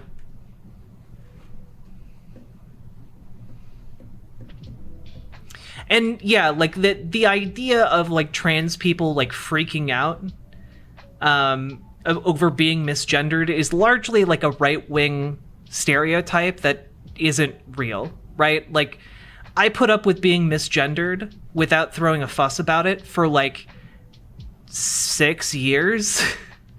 Like, trans people by and large are gonna be fine as long as you make as long as you're making an effort, as long as you're trying, you know? And most of the examples of people being triggered, like, and like freaking out over being misgendered, like, I don't know, they're pretty cringe. But generally speaking, they're coming from teenagers. They're coming from teenagers, and teenagers tend to be very vulnerable to especially how their parents perceive them, and whether or not their parents accept them. And then there's like, you know, a bunch of other, like a very slim minority of other people. I'm not discounting what you're saying, but also, and maybe this is my upbringing, if you're nice to me, I will literally call you whatever you want. I just believe this Protestant bug in my brain that suffering can be learned from and not made forefront of a personality, but a backbone of it. Well, yeah. And here's the thing. A lot of trans people suffer a whole goddamn lot. You know? A lot of trans people suffer a whole goddamn lot. And a lot of trans people are strong as hell, and they learn a lot from the experience of their suffering. But also, like, shouldn't it be a good thing to say, hey, we're suffering, we're in danger, and it'd be nice if we weren't suffering or in danger, right? Right? Like, that seems to me like the goal shouldn't be to maximize suffering so you learn everything. The goal should be to minimize suffering, surely, right? Like, if you want to build a better world, you want to minimize the suffering in it.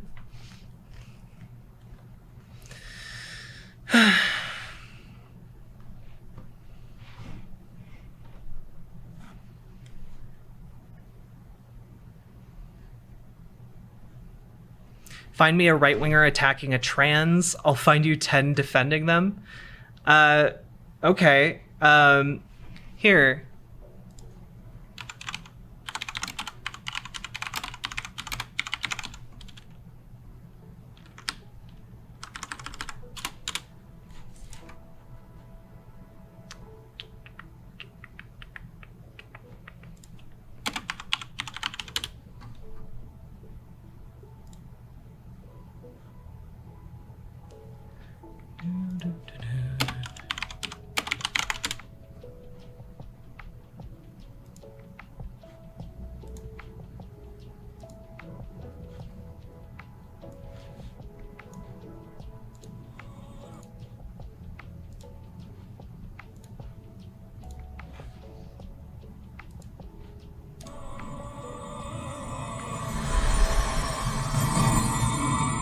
not be afraid, for behold, I bring you good tidings of great joy, which will be to all people, for there is born to you a baby in this cell, and this shall be a sign unto you of... A virgin birth? A miracle? No. Your cellmate, that guy dressed as a woman, he's going to rape you. I'm a girl. Repeatedly.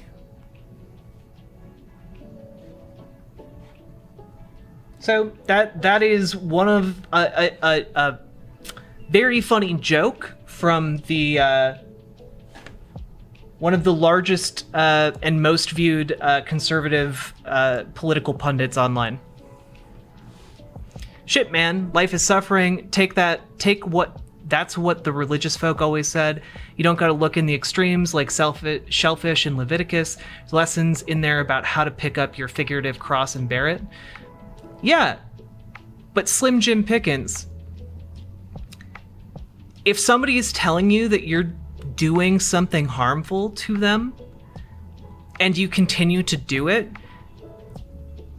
your justification isn't, your justification for that other person isn't, yeah, I'm being an asshole to you, but it's your duty to just grin and bear it. No, it's also your duty to point out, hey, you're doing something that is harmful to me. Could you please stop?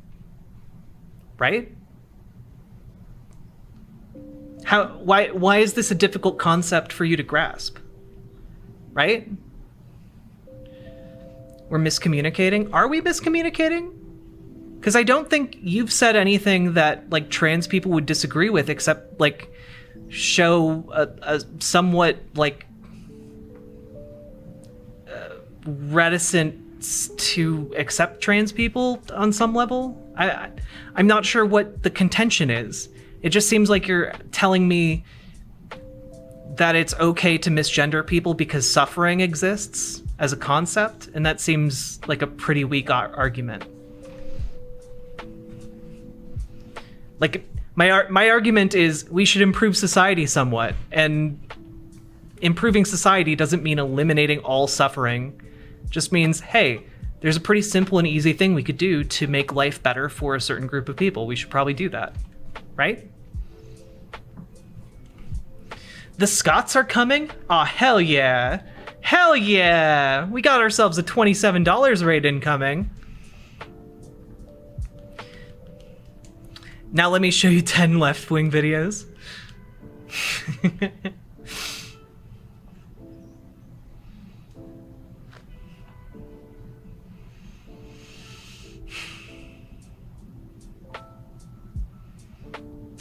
I'm right-wing and I've not met a single trans that cares what I call them. I mean, it'd be nice if you called trans people like trans people instead of trans. The way you're phrasing it is kind of along the lines of like saying, that's right, I met a black the other day. Like that's kind of what like saying I met a trans and they didn't care if I said the T slur. You know, like just say like I've met a lot of transgender people. That's fine. $27. Thank you so much for the raid. Welcome, raiders.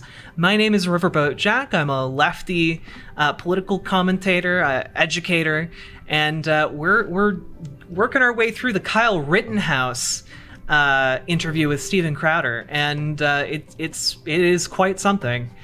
And we're currently stun-locked talking about trans people and trans rights. So if you have questions about transgender people, I would be happy to try and answer them.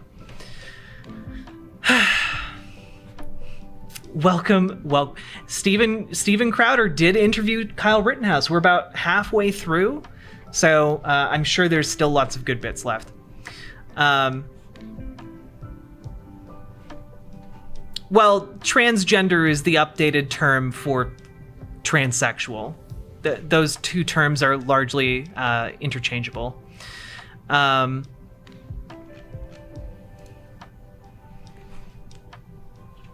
But yes, transvestite is a different thing. Also, the T and the V and the T and the S and the T and the G don't need to be capitalized. It's just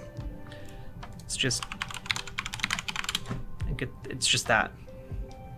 It's one word. I'm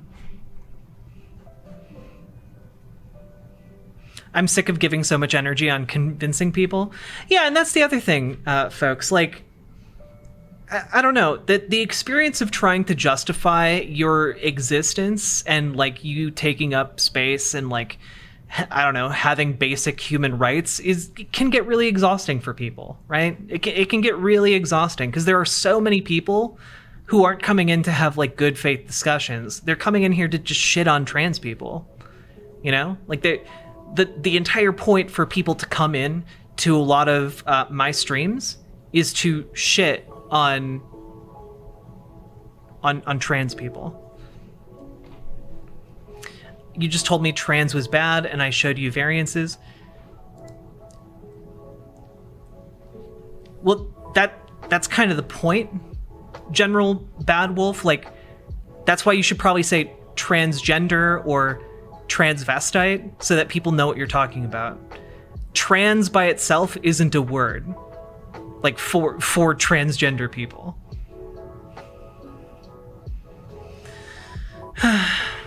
I accept y'all 100%. My argument is that barring violence, isn't much else that I would consider that awful. But saying that you people do feel that way is 100% real to me. So basically I can share my opinions among like-minded folk and you can do the same. I wasn't trying to win a point, but I can accept that I was inadvertently offensive. Slim Jim Pickens, you weren't offensive. I just kind of got lost as to what you were trying to get at. And I know you didn't mean man.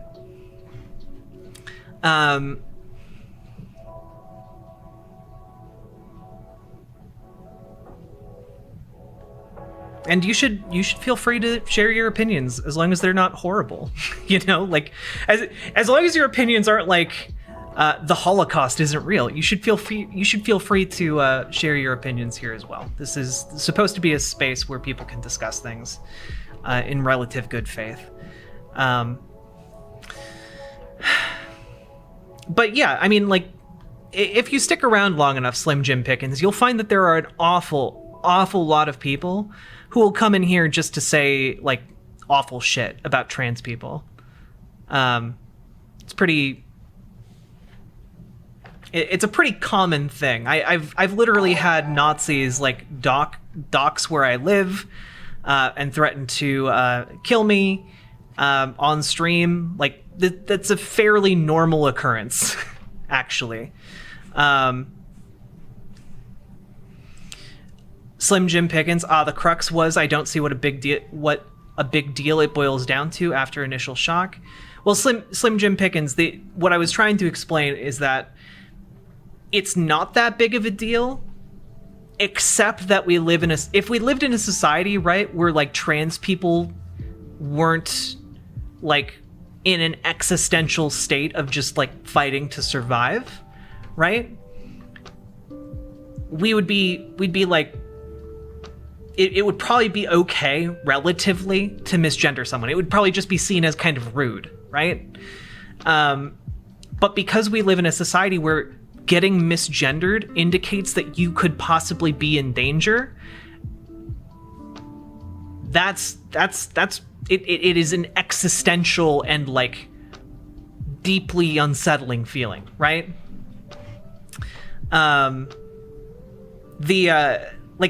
It's not uncommon, right, for trans women, specifically trans women who happen to be like black or brown, to be like horribly murdered by people who didn't realize they were trans. This isn't an uncommon thing. It's also not uncommon for trans people to be physically assaulted or sexually assaulted. In fact, statistically, trans people are more likely to be the victims of sexual assault if they are perceived as using the wrong bathroom. Like, are y'all dying at wild rates? Well, I mean, due to societal bigotry and lack of acceptance, the rate of the suicide rate among trans people is generally hanging around 40%. So like if you're talking to a trans woman who's older than like 30, that's what being old in the trans community is considered, because so many of us don't live that long. Is it 40% attempted suicide? How often do trans people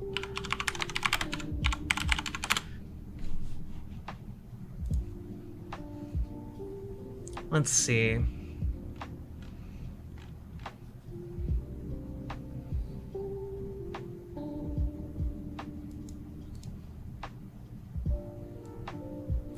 Oh no, sorry. Actually, it's a lot worse than what I actually said. No, I think it's a 40% generally do commit suicide, and then there is like the rates of attempted suicide are more than half of, and this is just for transgender male teens who attempt suicide. They're like over 50% of like trans men in their teens attempt suicide. 30% of trans women in their teens have also attempted suicide. For non-binary teens, about 42% have attempted suicide.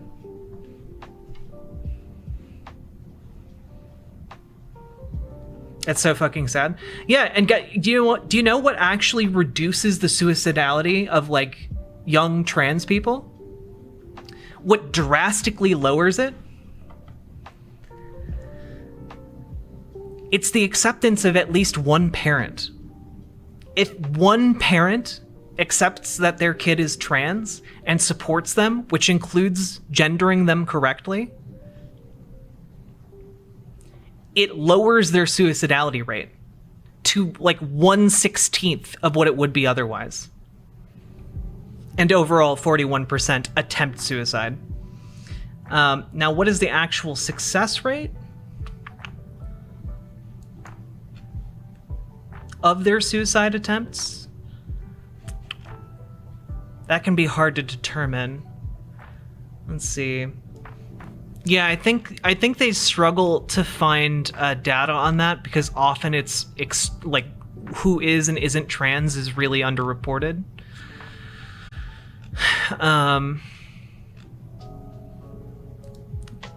Also, yes, sorry for saying 40% of trans people do suicide. I'm sorry. I guess that's very different from 40% attempt suicide.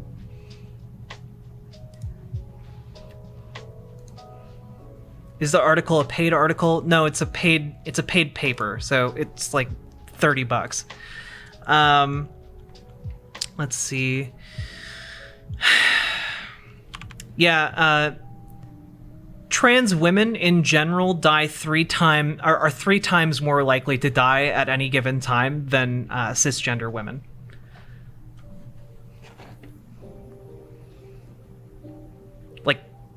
Like if you're a trans woman, you are like the mortality rate is just so bad among trans women.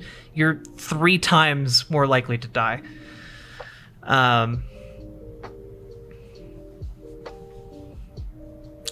Basically, being like a trans person is looking at the world and just saying, you know what, I'm gonna play on hard mode. Oh yeah, no, if you're trans and grew up in a red state, you already know all this. Absolutely. Most trans people have been disowned by at least one family member. Often trans people are disowned by their entire family, by their entire faith communities. Yeah, oftentimes if we're going to talk about like a societal acceptance, like it is just goddamn dangerous and lonely to be trans in the United States. And in a lot of other places too. I was fired when I transitioned. Yeah, no, there are honestly, in just this community, in just out of the 182 people watching, and I know I have a sizable chunk of trans people in my community, there have been a lot of people who have been fired for being trans. Yeah.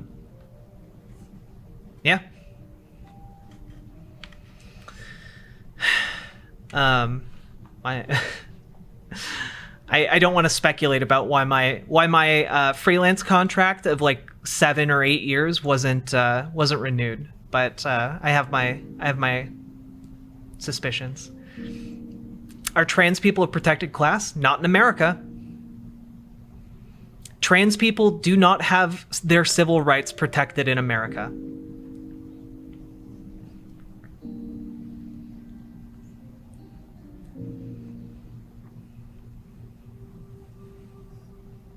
I can tell you the end game argument to defeat conservatives on this issue.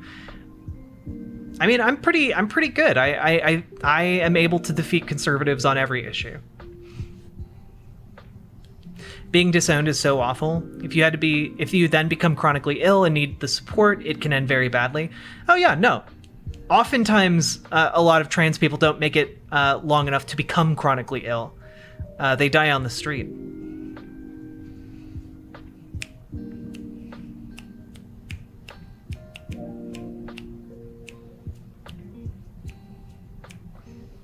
Oh yeah, North Dakota is rough for trans people.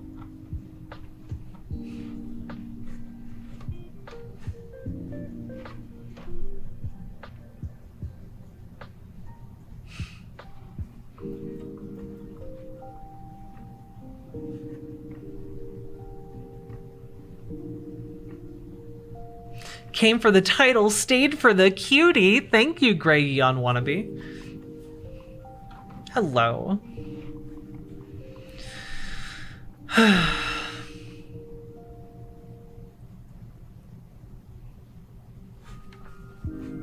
have a friend who's a trans man with chronic health issues because he started on T back in the 80s.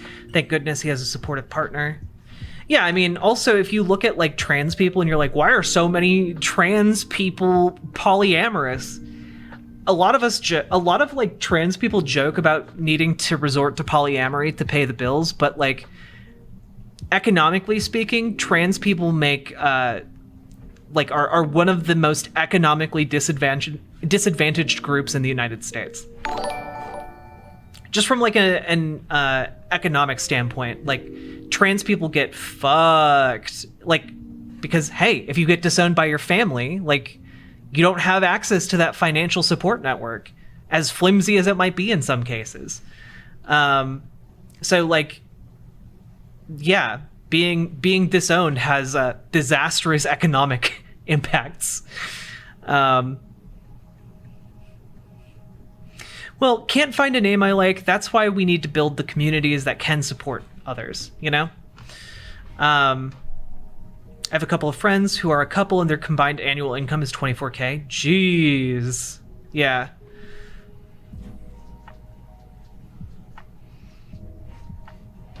Yeah, Slim Jim Pickens. I'm sure you can talk a lot about the VA. Several of my mods are veterans as well, so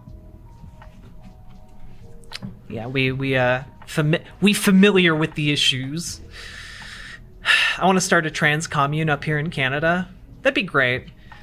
I'd like to open like some kind of clinic slash home for kids who don't have a place to go.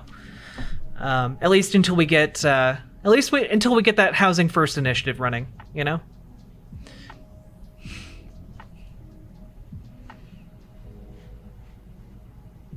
All right, it seems like I've answered most of the questions. Let's get back to the Steven Crowder interview.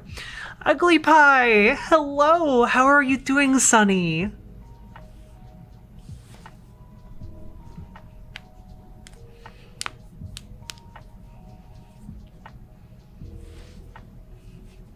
I'm wearing way too much red. I just realized. Oh well.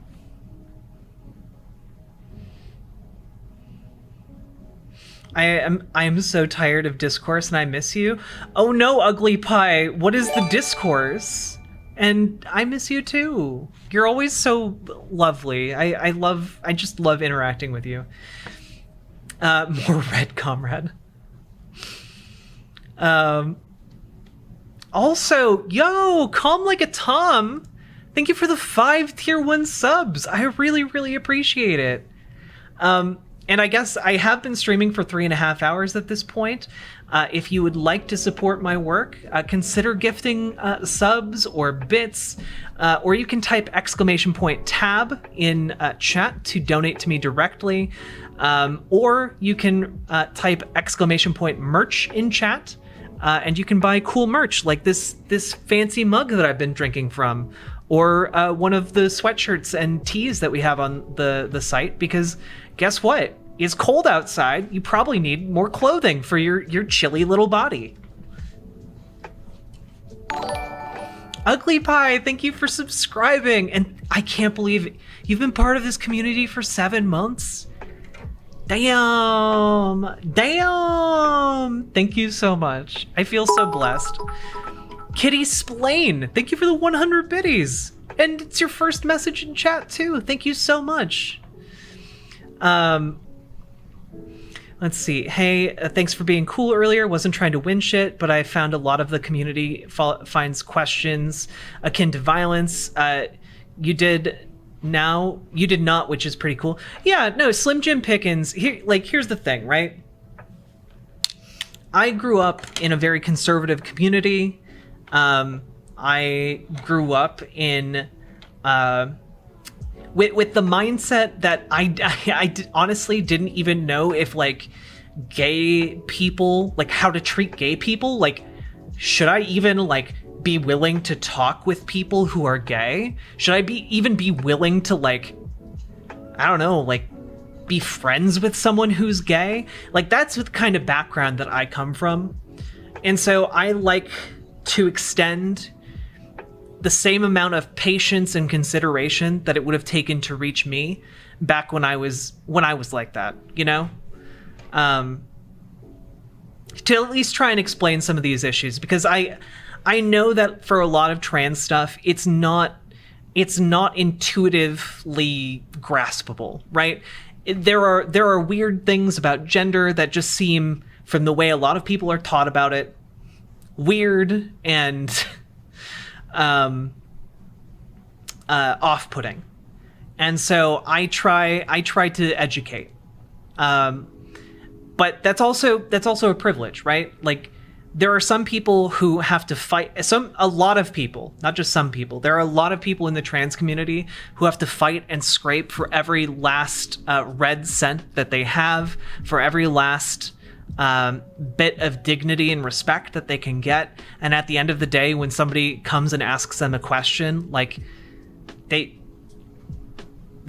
do not have the time, energy, or patience to explain it. And so I figure better for me to explain this shit than to put that off onto someone else who's like, I have the patience to do it. I have the mindset to do it. I have the ability to talk to do it, you know?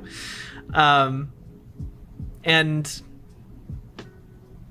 I'd rather it be me that explains it with kindness and respect than, I guess, someone else who doesn't have the patience for it.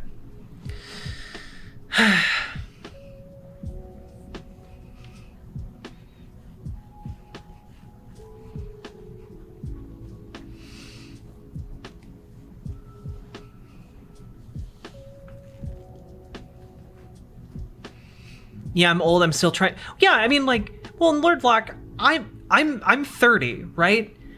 I'm not that old, right? But my school didn't have like my school didn't have an education program that explained what trans people were. I didn't learn what a trans person was until I was in my 20s. Like, the only exposure I had to trans people were on like the Maury Povich show or Jerry Springer when I was growing up. Like, I don't know. Yeah, I'm still a baby tran. That's true. That is true. I've only been on hormones for like 4 years. Let's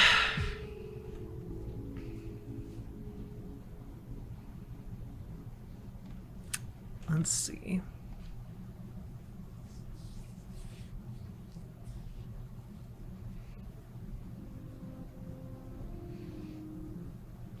Well, and here's the thing, Slim Jim Pickens. I'm right there with you on a lot of those points. I am pro-choice. I do think that there are arguments, compelling arguments against like the government forcing people to give birth. I think that's a weird one, but we don't have to get into that. And I'm also anti-death penalty. And I also hate taxes. I've been an independent contractor my entire life, still am. And it's tough. And it's especially tough when you know, like, so much of your taxes don't go to actually making the people around you's lives better, right? The paved roads are nice, but what if we could get more things like those paved roads, you know? What if we could get stuff like, I don't know, like making sure there were homes for homeless people, making sure there was food for the hungry, making sure there was like all these different things, because we should just have them because we care about people and we can do those things. But you like driving on them roads, girl? Yeah, I love driving on them roads. And I fucking love trains. Slim Jim Pickens, did you know? Because we talk about trains here on this channel a lot. They can make trains that literally float off the ground and zoom across long distances, roughly the speed of aircraft. You can make a train go like 600 miles an hour. It's ridiculous.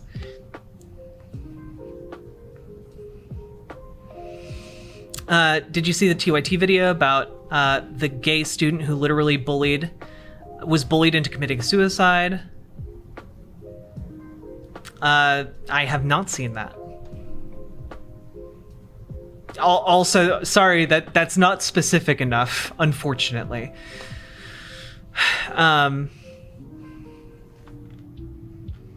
Oh, sorry. Yeah, sorry. I was thinking of the maglev trains that can reach 600 kilometers per hour, which is like 375 miles per hour. That's still pretty good, though. 375 miles per hour? That's like almost 400 miles per hour. That's pretty good, right? Right?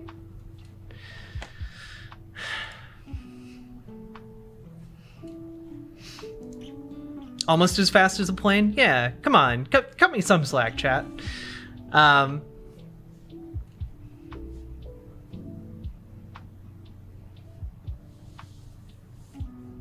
Not even 400 miles per hour, a snail's pace. Fuck all of you.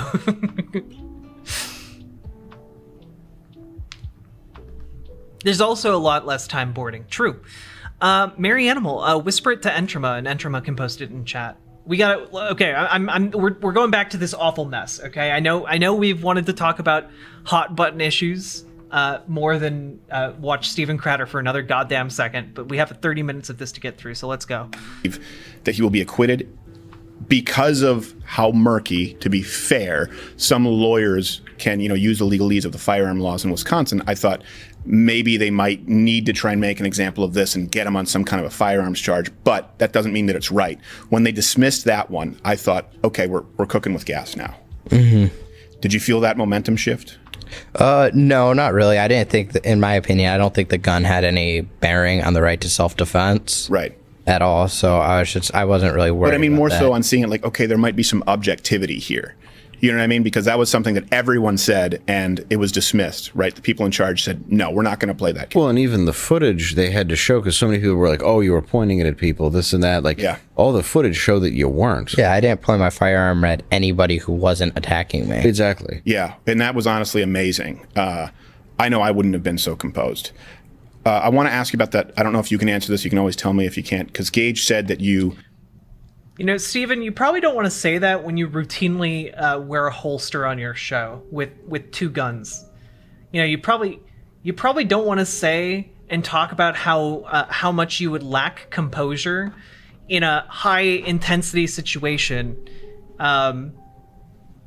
Were you in a crowd of people and had guns on you? Good night, Ashley. Get good sleep. And thank you for helping to invent the internet. He used the term re-racked your gun.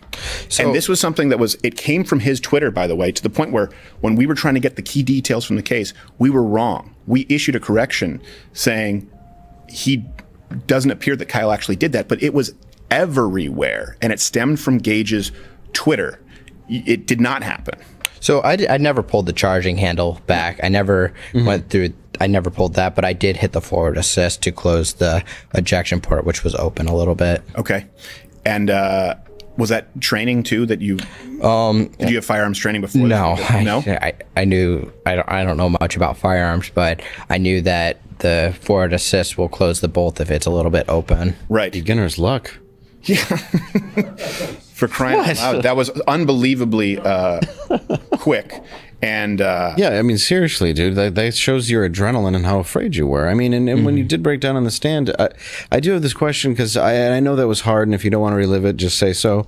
But aren't you bothered by the fact that immediately people were like, "Oh, he's faking"? Like, because what? You're just Meryl Streep all of a sudden, and you can do the greatest act. Also, chat, if you would like to not see ads on this channel ever, make sure you're subscribed. And if you're feeling particularly generous and you see someone in chat and they don't have a little red heart next to their name, please be kind and gift them a sub. It is the season of giving, after all. Acting he wasn't sleeping with Harvey Weinstein. Oh, the Oscars, yes. And look, it took everything I had. I had an anxiety attack. I had a I bet you did. I had a PTSD episode on the stand. You're going to. That's what I said when it happened. People saying he was faking. I said I've had panic attacks, and have you had panic attacks before that? Yeah, when I was in jail, I had quite a few panic attacks. Oh, I bet. Was that the first time you experienced panic attacks?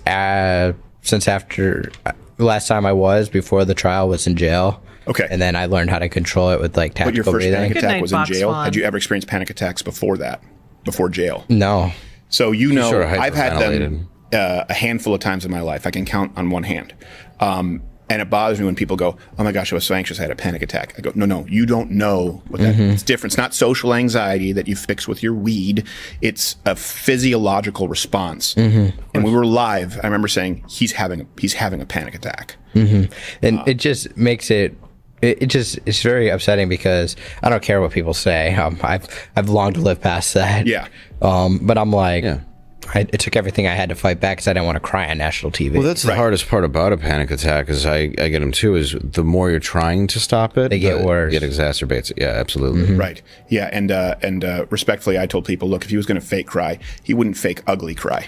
Yeah, right. I mean, True. It wasn't a distinguished cry. It wasn't like a lone, Native American tear looking at a trash bag in the wind. It was a Clint Eastwood. You didn't look like the most dashing suitor while that was happening. And Come on, Steven, I thought it looked good. Yeah, you're doing it in the mirror beforehand. Yes, yeah. Great, good.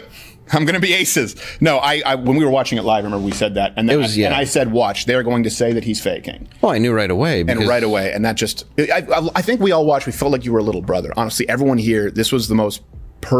We had taken this more personally than anything else because, we have to be careful too because if we try and raise, that's a problem for you. If we try and raise money for you, if we try and I'd been on the phone with my lawyer, what can we do? And he said the best thing you can do is cover this accurately from the get-go. But I know that we had reached out to you behind the scenes and wanted to keep, a healthy distance because I'm sure you have every Tom, Dick, and Harry now knocking on your door, offering you internships or probably, broadcast or book deals. I'm not interested in any internships. Respectfully, no. Yeah. What about book deals? I don't know. There have been offers, right? I don't think so, but I'll see what the future holds. Children's book? When you were in jail? So we'll do a coloring book. A pop out? Yeah, we'll do a coloring book. You'll just pop out like, surprise, bitch! That's it. It's one page. Yeah, it's just one page. Just one page about trigger control. What did you read in jail? I'm curious about that. I read the entire Maze Runner series. I read so much in jail. Yeah. I never read so much in my life. I didn't have my phone. Yeah, it's probably a good thing. No. No, I thought you were gonna be like, oh, I learned a lot about myself. Like, no, I wanted to be TikToking. Yeah, well, I wanted to be posting on 4 Doors More Horrors. Yeah, that was right. That was brought up. That was your social. Yeah, I don't see how being hilarious is a problem. Wait, what? He wanted to be posting on 4 Doors More Horrors? What is that? Is that a thing? About myself. Like, no, I wanted to be TikToking. Yeah, well, I wanted to be posting on 4 Doors More Horrors. Yeah, that was right. That was brought. What? And do some reconnaissance for me. Tell me what that means. Up. That was your social. Yeah, I don't see how being hilarious. Wait, 4 Doors More Horrors is his TikTok?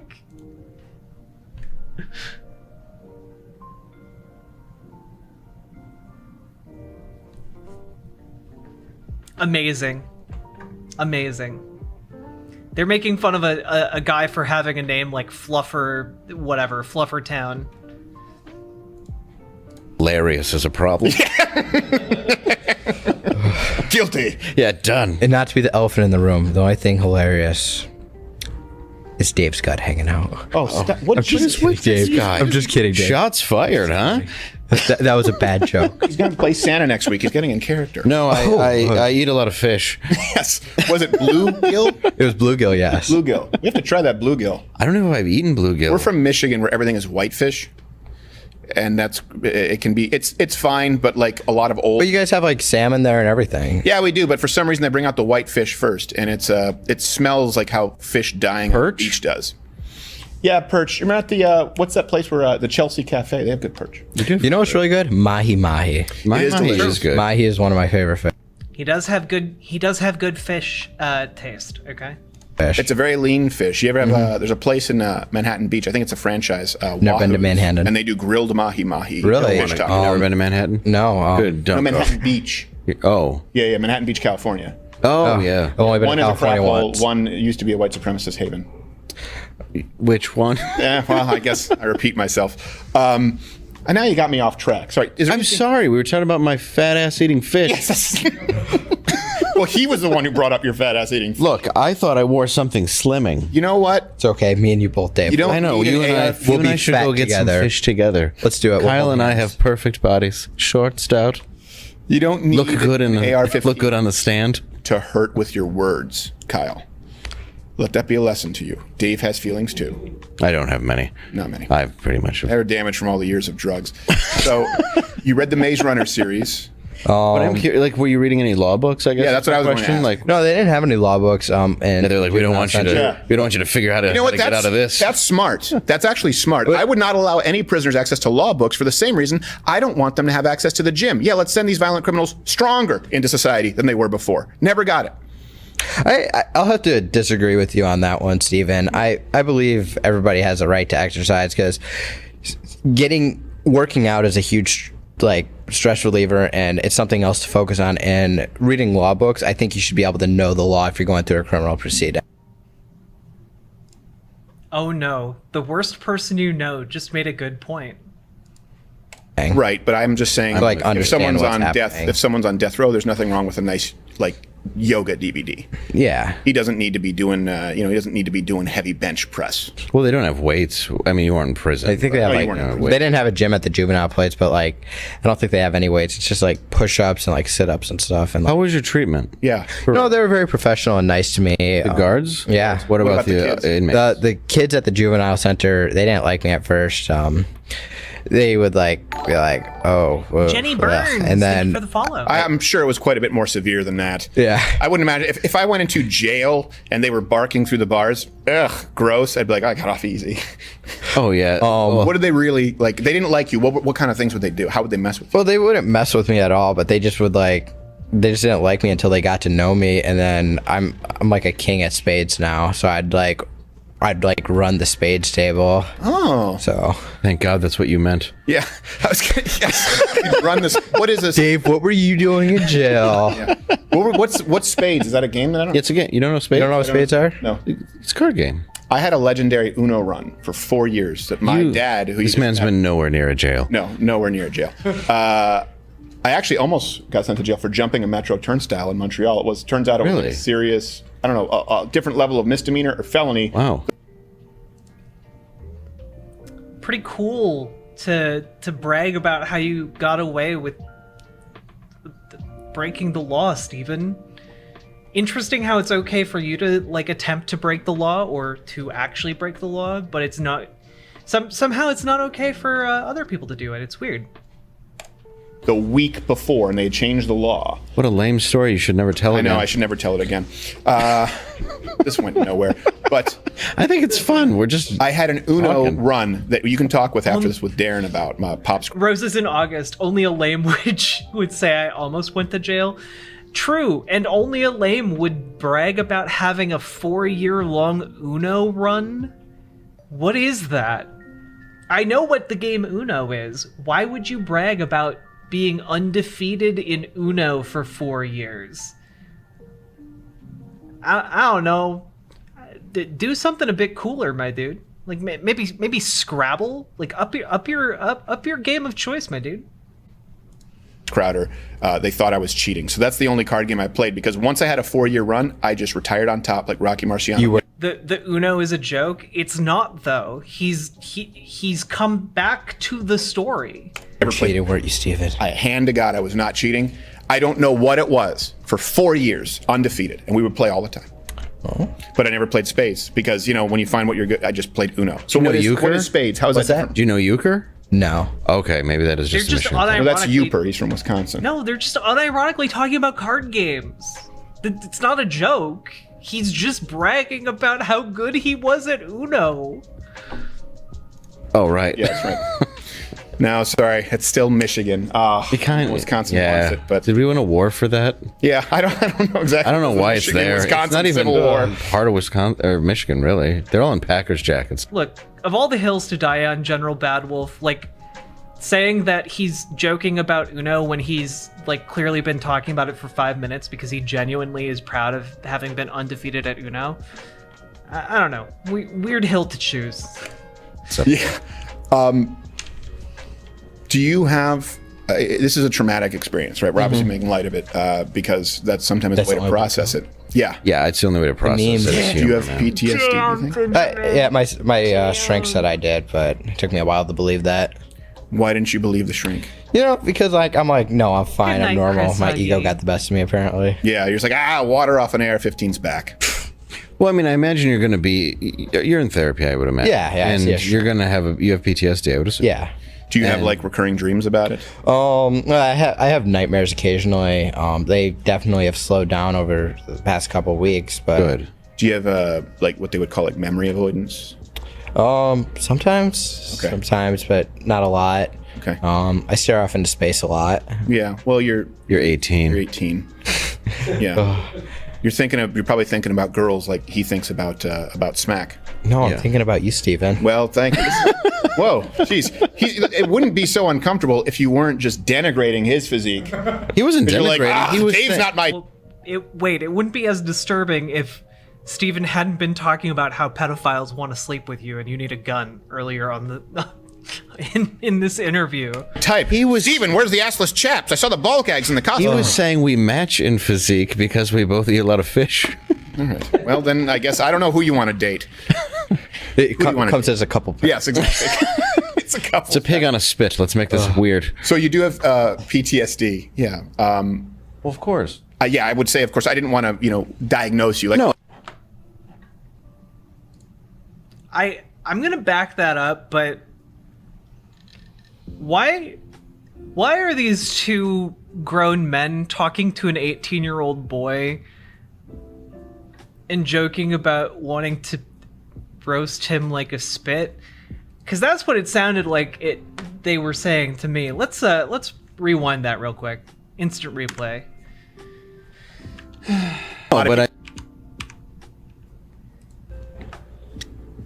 Talking to my shrink, talking about it with her really helps. She's a very smart lady. Go from talking about PTSD. Talking to the people in my circle, such as Dave, LT, Kenny, TC, the people who have been with me from the beginning. Because you have a lot of friends that got your back. Yeah. More than friends, they're mentors. They've taught me so much. throughout this. I've grown so much because of them. Towards friends, Dave, LT, Lady, Frank. Doing to your PTSD. Well, eggs in the. he wasn't You're like, denigrating. He was Dave's saying- not my type. He was. Steven, where's the assless chaps? I saw the bulk eggs in the costume. He was saying we match in physique because we both eat a lot of fish. All right. Well, then I guess I don't know who you want to date. It comes as a couple. Yes, exactly. It's a couple. It's a pig on a spit. Let's make this weird. So you do have PTSD. Yeah. Okay. I feel like I didn't imagine that, right, chat? Because in that analogy, Rittenhouse would be the pig, right?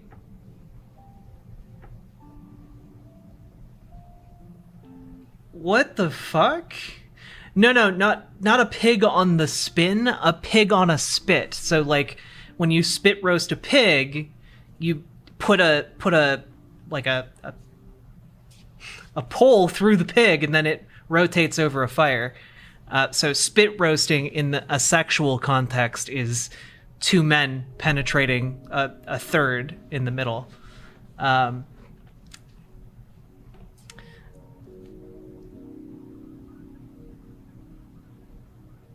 Gonna coom stop. Oh god.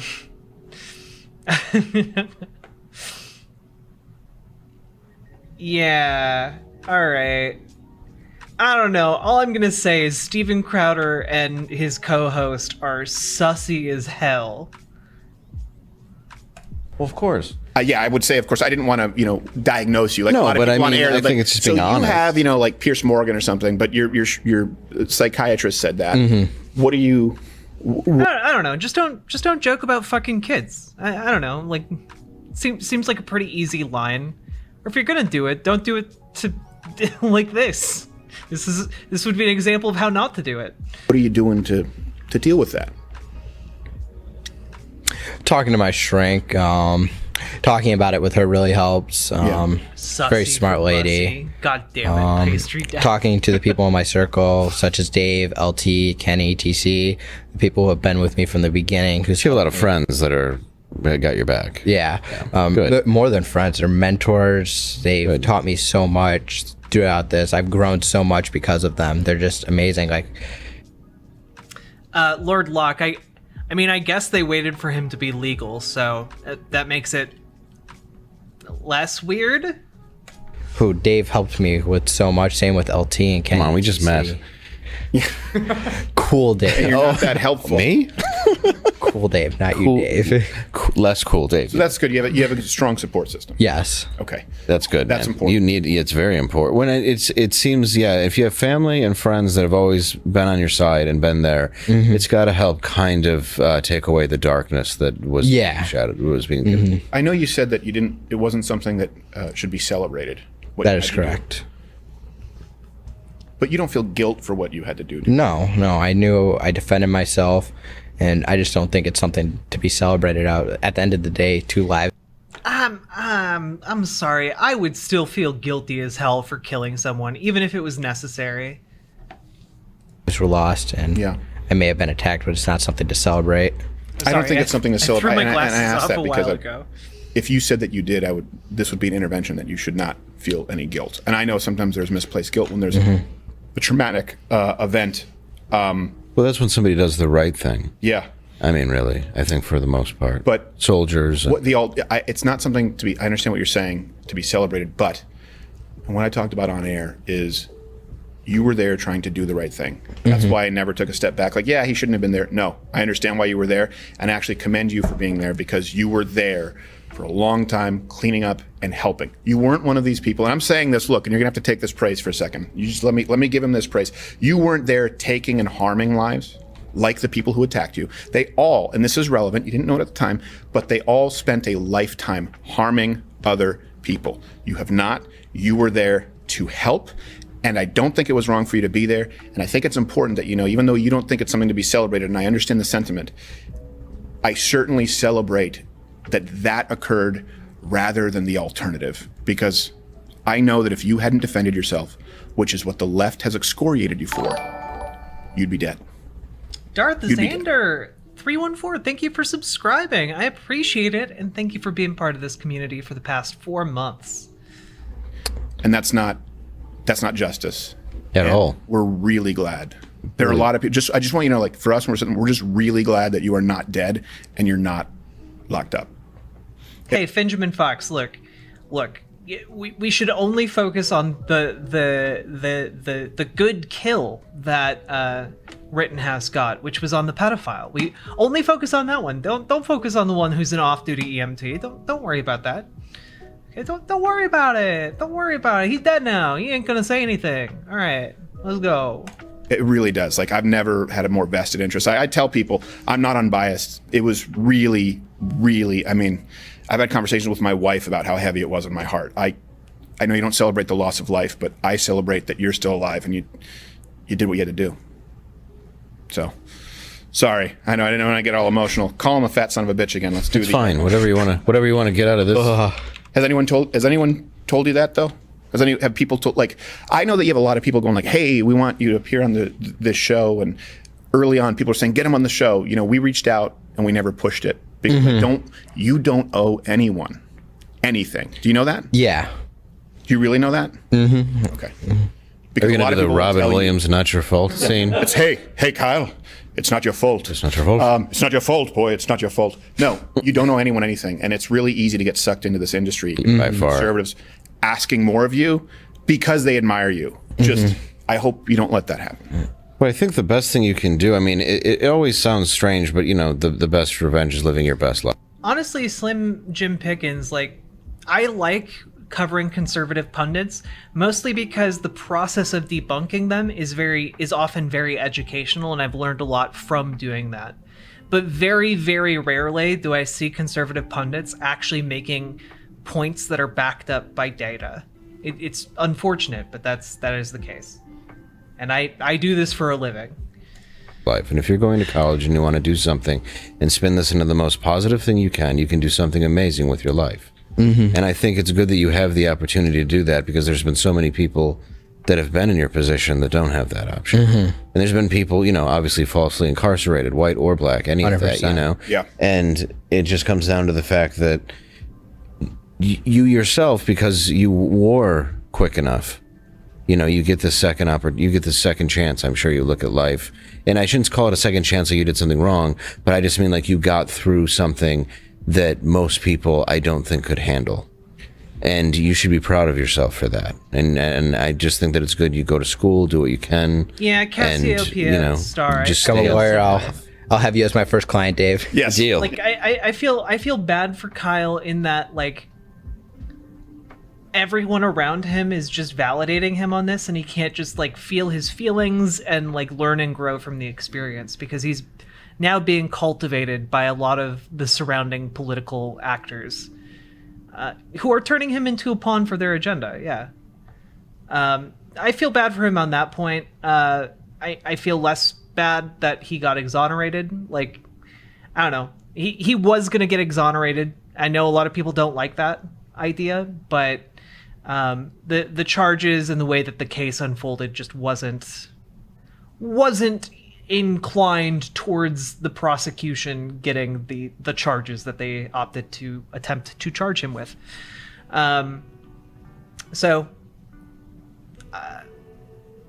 It's just an ugly, unfortunate situation all around. No one's coming out of this well. Yeah, well, undoubtedly he will need one. And, I will. Expect to do it pro bono. My next DUI, I don't think you can get me off. Yeah, no, those dilaudits don't come cheap. No, I'm going to at least 15 years. Do you feel stronger from it? I feel like it's helped me grow as a person. I've learned so much, especially from like Dave and LT. They've taught me. Normal Wad, thank you. They've taught me so much. I'm the person I am today because of them. Yeah. What was it like for you to see people like? I know you already had a message for LeBron James, but people like Batista and these celebrities. That's a good message. Were yeah, it was a good message. Yeah. I like the message, but these other celebrities who, even after you were acquitted, continuing to, I mean, really commit libel and slander a lot of them. Batista said something, didn't he? I don't. He said something else. I don't know if Batista did. I know. Because I'm going to say I love WWE, and I was a big Batista fan. You love WWE? Like, what have I learned? Wait, what have I learned? Like, for example, a lot about trans health. I learned a lot about the statistics of like muscle growth and like trans people. Learned about history. There's a lot of stuff. Economics. Governmental structures. Learned a lot of things.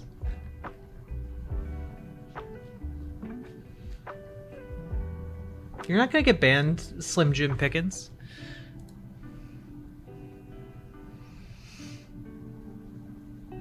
I do think Jordan Peterson is kind of cringe, but especially newer Jordan Peterson. I don't know.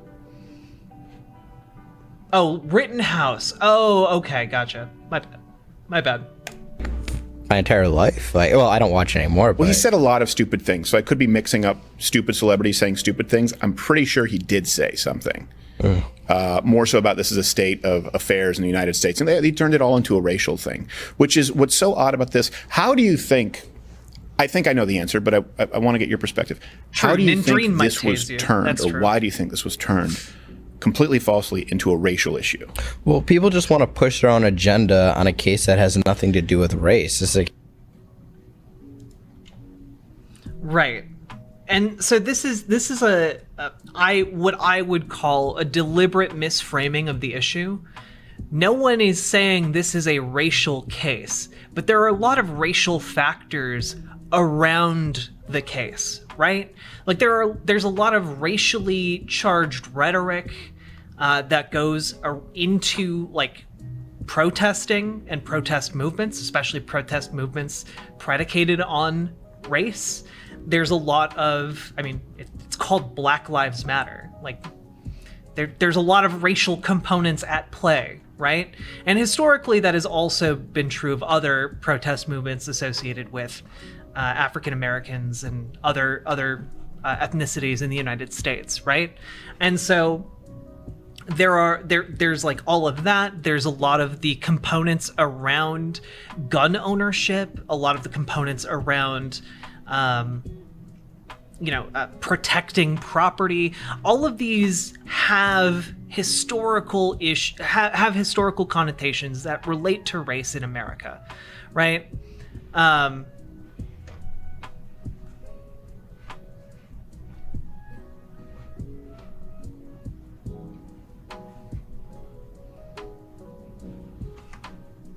Oh no, Slim Jim Pickens. I think there is good content occasionally in Jordan Peterson's content, or in Jordan Peterson's deluge of words. He's one of those people who says a lot of words.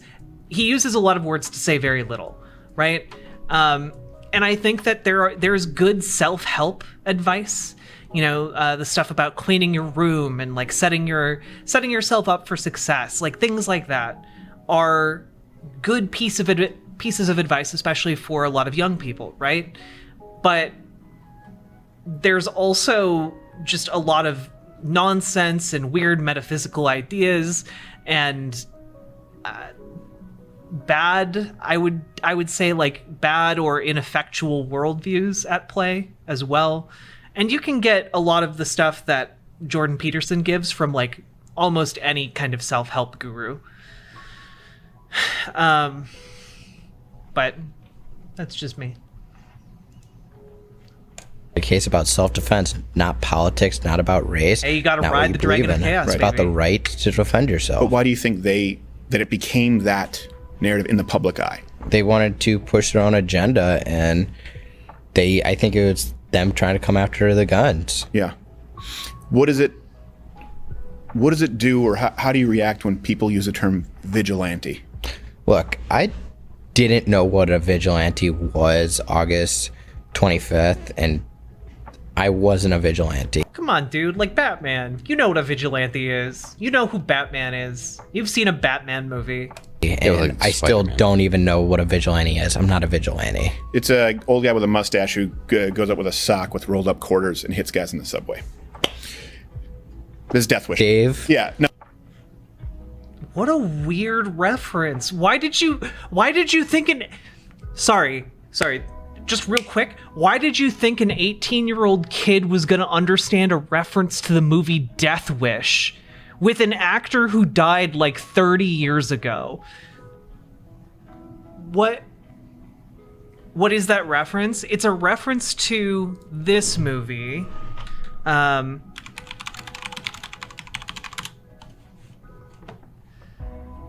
1974. So, real topical reference. I'm gonna play the trailer real quick. Here we go.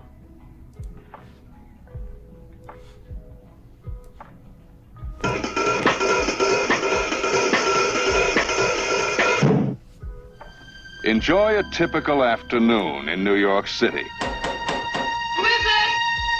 Groceries, man.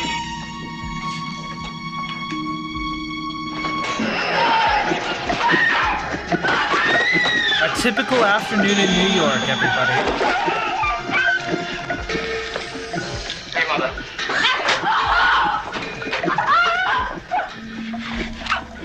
My name is Paul Kersey. How's my wife? I'm sorry.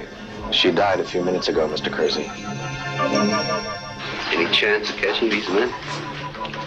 There's a chance, sure. Just a chance. I'd be less than honest if I gave you more hope, Mr. Kersey. This is Paul Kersey.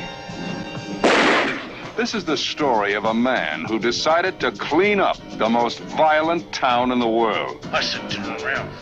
Hand me the money. He begins where all the super cops leave off. Bugging has gone down by how much, sir? $9.50 a week to $4.70, you reported last week. You understand not so many people know that. And, you want to keep it that way, huh? Oh, no, we have to keep it that way, Inspector. This whole city would explode.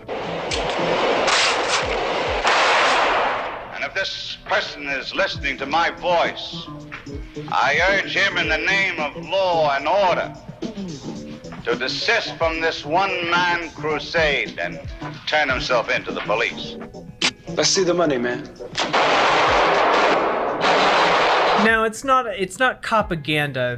The main character in the film isn't a cop. He's just his wife gets killed, and he makes it his life's mission to just kill everyone, especially the people who killed his wife. So yeah, no. If you understand the reference, Death Wish is basically predicated on this guy putting himself into relatively dangerous situations on purpose so that he can kill criminals. Or people perceived as criminals, right? So that's I would say the reference kind of does fit for Kyle Rittenhouse.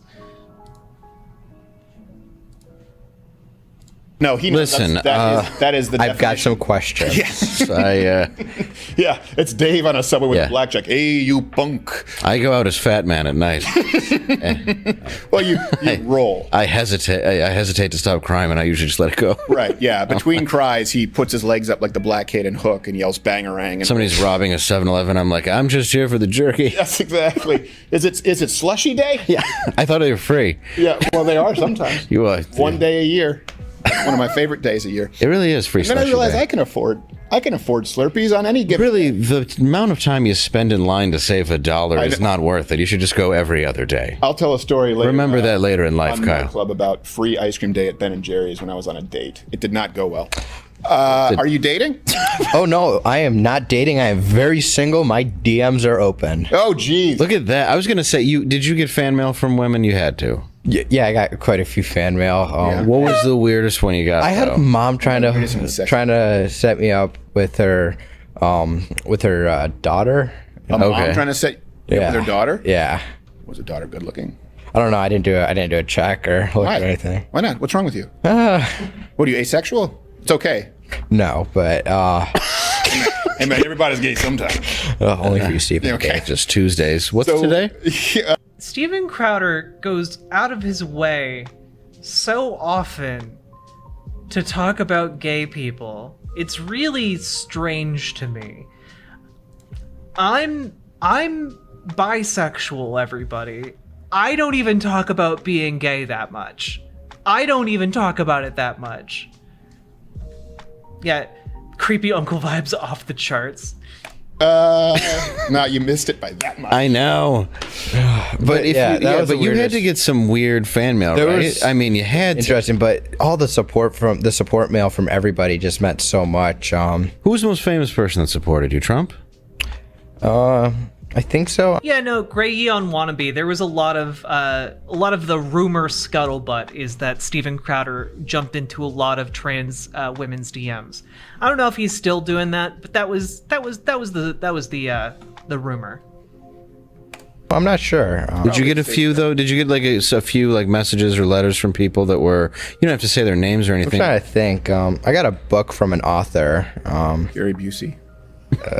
No. Well, he sends those to everyone. Which author? Yeah. I'm trying to remember the name. I have the book in my bag, in my suitcase. And that's obviously not the most famous. If you have to find the name, it's either a token, or it's either a J.K. Rowling, or it's not a star. It's the Turner Diaries. I don't know. So probably Trump. Wait, what?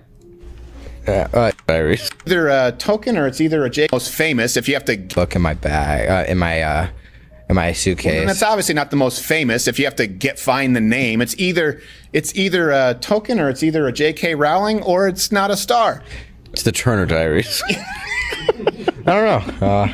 So probably Trump. Yeah, Maybe. Trump was probably the most famous. Was it crazy meeting him? Yeah, it was very interesting. He just wanted to know about me and talk about me. We didn't talk about politics or anything. We just talked about who I am as a person, and I do have to say, it's pretty sus for the co-host to bring up the Turner Diaries.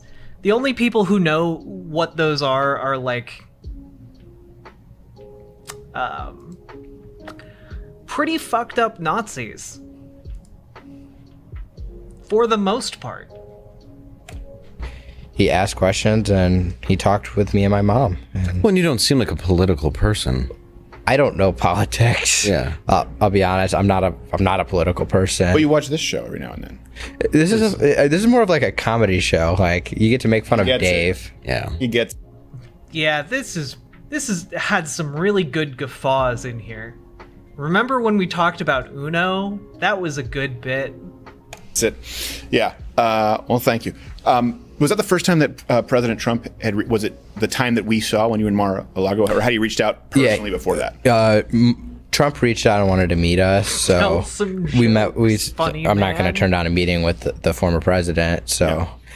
And you wouldn't turn down a meeting with the former vice president? Joe Biden. I wouldn't turn down a meeting with President Biden at all. If he reached out, and I'd be happy to tell him my side of the story of what happened. Anybody who wants to know what happened. Well, that would be an important and interesting conversation. I mean, until he nodded off 48 times and shit his pants. Yes. But, I mean, the beginning of it would probably be really good for the U.S. Like the first minute and a half? Easy. Yeah. And he came 4 hours late? Yes. Because they had to load him up like Mr. Burns.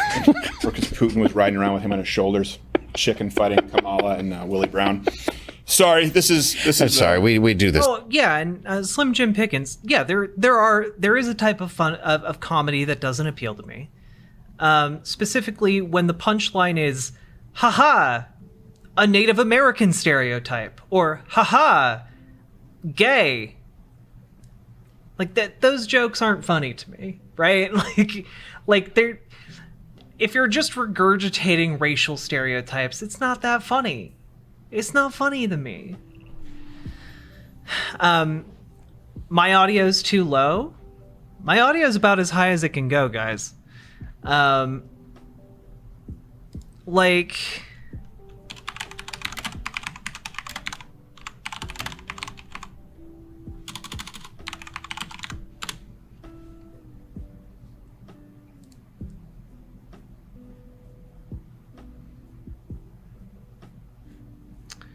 Let's see. It was recently.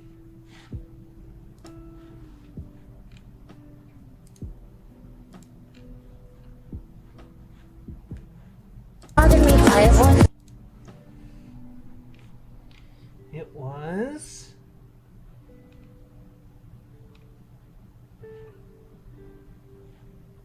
Oh yeah, it was from here.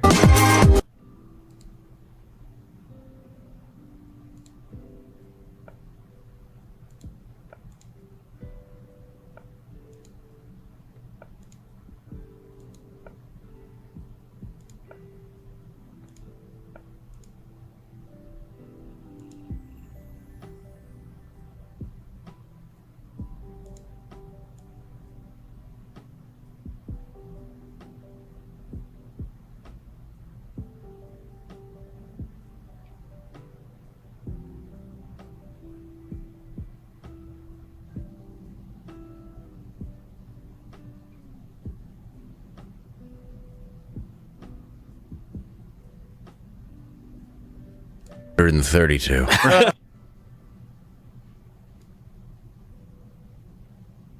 Wait, was it this one?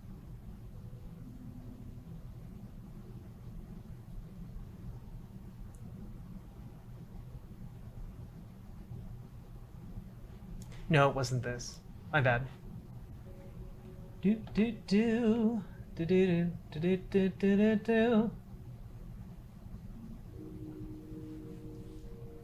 Was it? Fuck. Which one was this?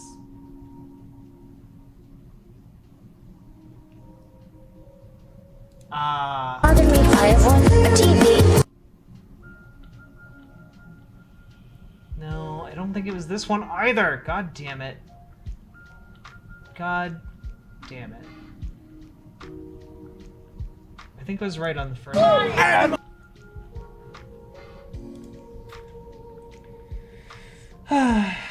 Fuck.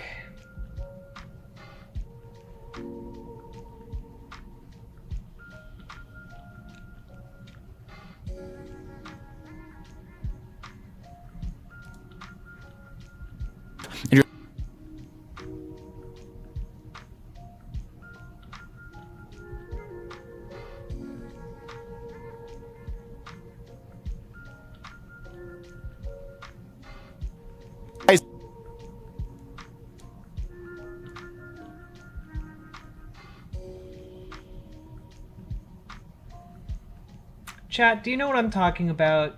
Do you know which clip it was? This is so dumb. Me or Trump, and you. 2 months ago? No, it wasn't 2 months ago. Fuck.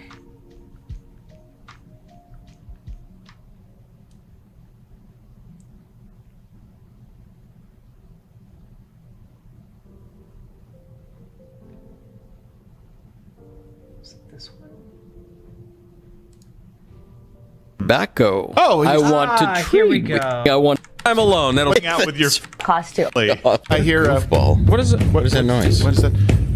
Oh, jeez. Oh. What the? How, white man, in the spirit of Thanksgiving, I want to give you the sacred gift of tobacco. Oh, I want to trade with you. Oh, well, thank you. Thank you very much. I only wish that we had something to Yeah. I think we got something to give you. Whoa, why? Maybe we got something. Hold on. Hold on. Yeah. You know what? Hey, grab some fire water over there for Is that a our scalp? First Nations Did friend. he just? I don't know. Yeah, I Let's think get rid of those that. were Scalp.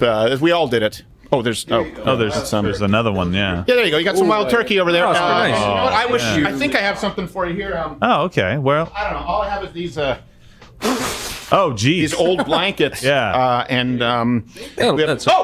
Perfect. Actually, look, I come bearing the gift of Built Bars. Oh, that's a gift. Look at that. Yes, Built Bars. If you don't know of your people, those are actually the fantastic protein bars, low carbohydrate, and they have real chocolate in there. They taste like dessert. I just like this. Yeah, okay. Well, thank you very There's much. plenty of antioxidants in that wild turkey as well. Plenty of antioxidants in that wild turkey. Oh, okay. What is he doing over there? Yeah, no. We'll do that. We'll come back to him later. Lord. I think he's misinterpreted. Hey, no, that's enough. That's enough. That's enough. Hey, BuiltBar.com. Built.com. 15% off your next order. Oh God, it's you get it off it. There's so much. Did he leave a scalp? Hey, we all did it. Well, no, we didn't. I think that's not the point. same way. Hey, we're all part of the same BuiltBar.com. You get tribe. 15. So I'm not mad at you, Slim Jim Pickens. I'm just giving you an example of like that is an example of what I would just call racism, but it's what Steven Crowder calls comedy. That is the kind of humor that does not appeal to me, right? That would be the example of regurgitating like stereotypes. I think that's just being racist, but you know, that's just me. Sorry, like whenever I think of Steven Crowder's comedy, I think of this bit now. Like that's what I think of. That is his kind of joke. Yeah. Boy. All right.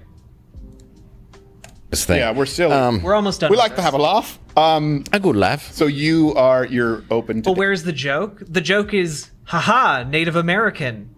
Remember smallpox blankets? Remember fire water? Remember the stereotypes of drunken Indians? Remember those things? We're just gonna do those again. Dating.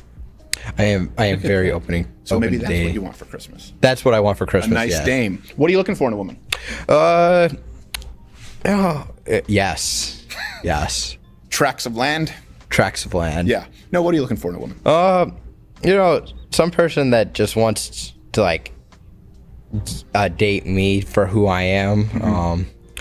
And what I'm looking for in a woman is I like a girl with a little bit of butt.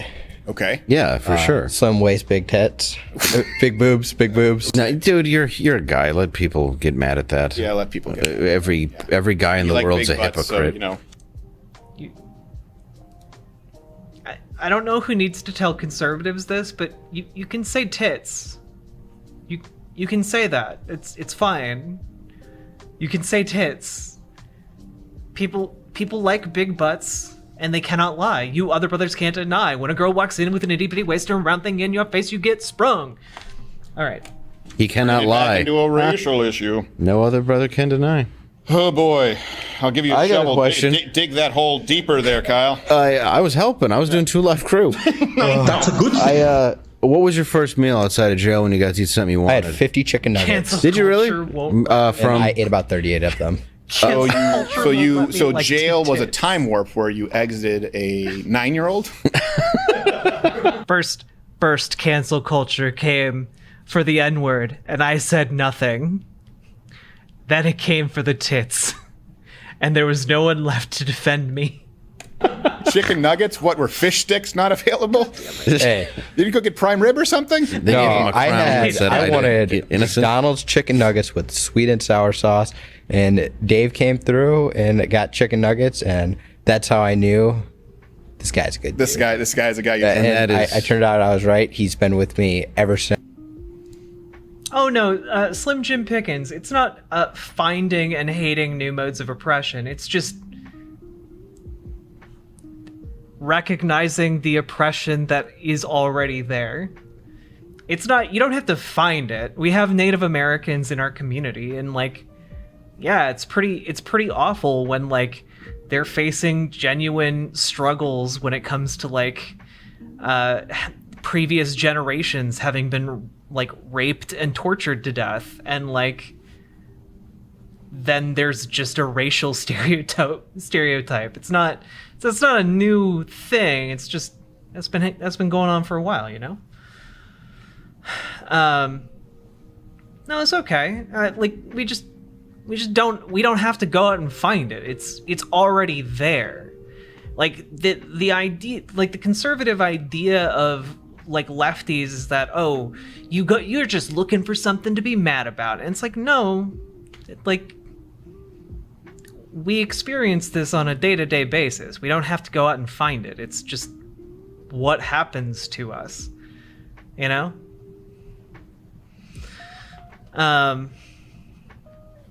Like I could be minding my own business on this website, but because I use the transgender tag on Twitch, people come and make my identity their business. And then I talk about it. That's not me finding new oppression. That's just other people having an issue with who I am and giving me shit for it. And if people are going to give me shit for it, then yeah, I'm going to talk about it more.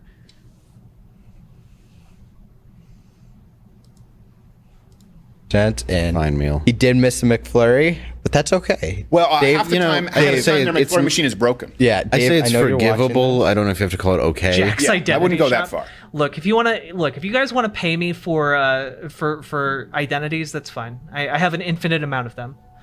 Thank you so much for the chicken nuggets, Dave. I owe you one. How do you get 50? Do they sell them in 50? Yeah. You just have to buy a bunch of them. Well, so you have to buy 2 20s and a 10? I think so, yeah. Just gotta get some Good luck chicken getting that nuggies. right in this pandemic. Well, you could even buy 320s. Really? Yeah. Well, yeah, but he They'll wanted let 50. you buy anything.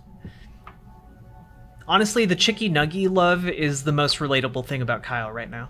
Did you buy 60 and give Dave 10? Or did you buy I don't 50 think on so. the dot? He asked for one, and you were like, "Nah." Hey, I can't was find a not name sure. I like. You're welcome to do so at any time. There's no reason you didn't. Oh, looks like you're going back to jail. I don't know why I like to ask that, Oh no, math, the ancient enemy of gays. but there's always got to be something that makes you happy instantly, and I assume it was food, right? Food, yes, I love it. Explain, Dave. I Dude, can tell we you know. love That's food why too, I but- know. Good That's Lord. why I asked about the meal. Crying out loud. He's not the other prosecutor who looked like Mojo from Marvel, for crying out loud. He's saying I had a gut. He didn't say I was a. Yeah, he didn't say that you were a house. Yeah, he didn't say.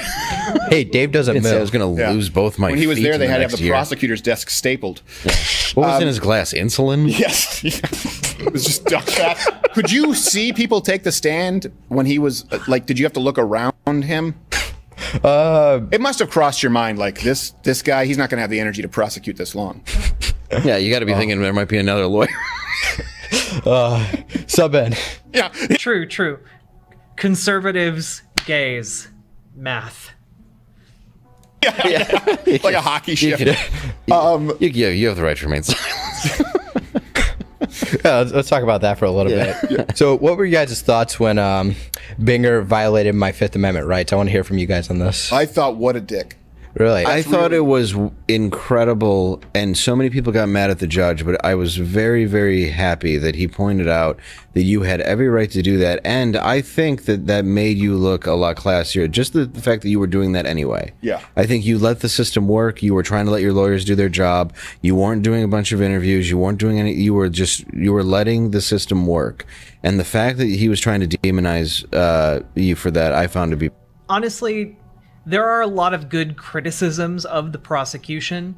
The judge, I would say, clearly had a bias, but the prosecution went about like pursuing the charges in such like a reckless way that like I frankly I think they did a terrible job in attempting to prosecute. Yeah. Be pathetic. And I think it was so clear that he was trying to score political points when you took the stand. One was such in other words, you're waiting until you Yeah, can take the one stand hand to say wonder it it is. accurately, and then he's saying, "Yeah, but Happened before today. you put what? What were you about to say?" So the funny thing is, as soon as everybody was in shock when I got called to the stand, I don't know what you guys were thinking. I was surprised. Okay, but that heathen, that just means they're beta. They're beta, okay? We all know that the real alphas are the sigmas, okay? I was going to ask you why you did that. I wanted to tell my story because I have nothing to hide. Yeah, because you know what? It wasn't a murder trial. It was a self-defense trial. Right. And But did people your don't take lawyers- the stand in a murder trial. But did your lawyers advise against it at first? No. I told them I want to take the stand, and they agreed with me. And I was like, I want to tell my story. But you were about to say something about. I was saying that it was clear he was trying to score political points, talking about you exercising your fifth when you took the stand, and you were about to say. Also, don't shit talk furries in chat, because we got a lot of furries in our community. And they're a lot of furries are really good people. So the funny thing is, right before, everybody was in shock in the room, and my lawyer was like, "We now call Kyle Rittenhouse to the stand," and I'm like, "Let's do this, game day." And then we get up there, and the jury gets sent out, and then after that, you see. Yeah, I know. A lot of the people in our community are furries, and furries are good. I'm not a furry, but you know what? I support your right to be a furry, okay? It's not my thing. I don't pretend to understand it, but you know what? You do you, and your costumes are cool. 88 Binger just sprinting as fast as you can for like the Flash to get that giant notepad he's been wanting to have. Furries more like a cool community. And then he had me on the stand for several hours. Like I've never. Yeah. That was long. I was getting worn out by the end. I'm sure you guys Jim were. Pickens. That's a tactic they train. We all stand Vermin supreme here, okay? Vermin is good.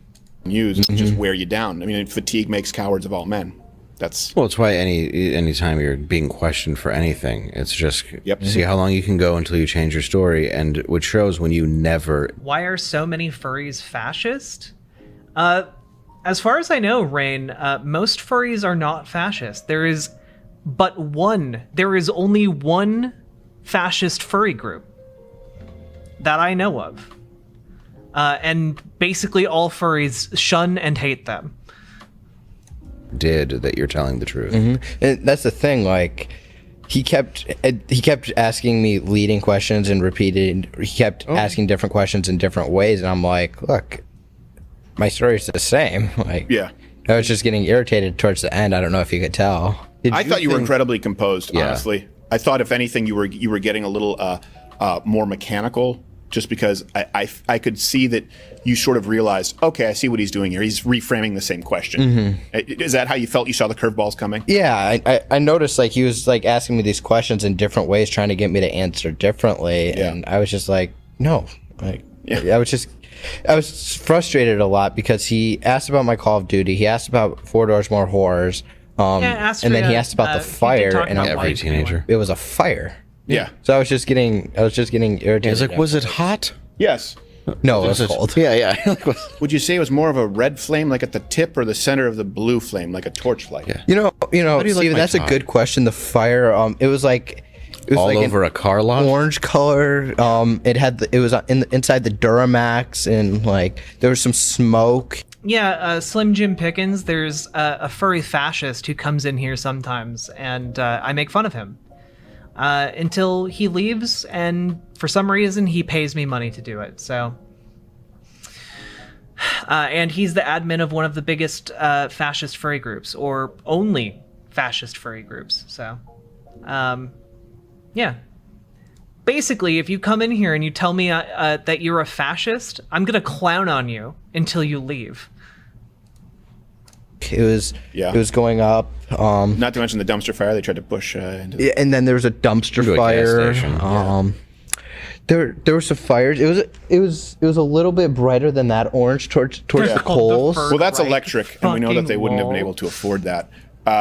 So my question is,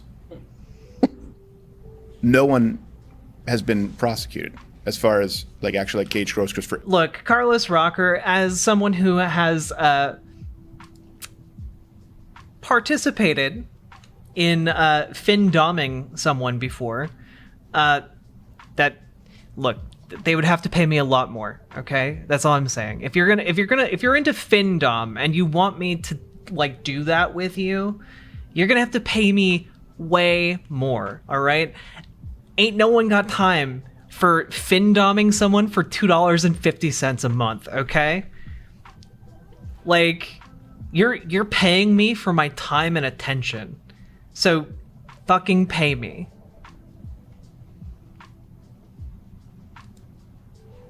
Aiming a gun at you. In other words, if you were justified in self-defense, right? People who committed these, they committed arson. That's what it means, People Brett, who into committed toast. serious, battery, assault. Nothing. The only person who has been charged with this, which I don't agree with, the two people. I agree with Joshua Zeminski being charged. I don't agree with Dominic being charged. But those are the only two. What was Dominic charged? He was charged with providing a firearm to a minor, which I don't want to jeopardize his case, so I don't want to talk about much of that. Did you at that moment though, because you had asked the question, just even to go back to it, did you think there was a really good chance there was going to be a mistrial? I thought that was the only outcome. Yeah, I did too for a little bit, and I was curious if that's what you were feeling in the room. Did you like the judge? Yeah, Judge Schrader is a nice guy, very old school, a very constitutional judge. Yeah. He was by the law, and he's not a judge you want to get sentenced by, what I hear from people, but he is a judge you want. If you want a fair trial, he's the judge you want. Now, you're born and raised in Wisconsin. Illinois, Wisconsin, yes. Illinois, Wisconsin. Why don't you sound like Schroeder? Why don't you sound like talking like that fat? Illinois.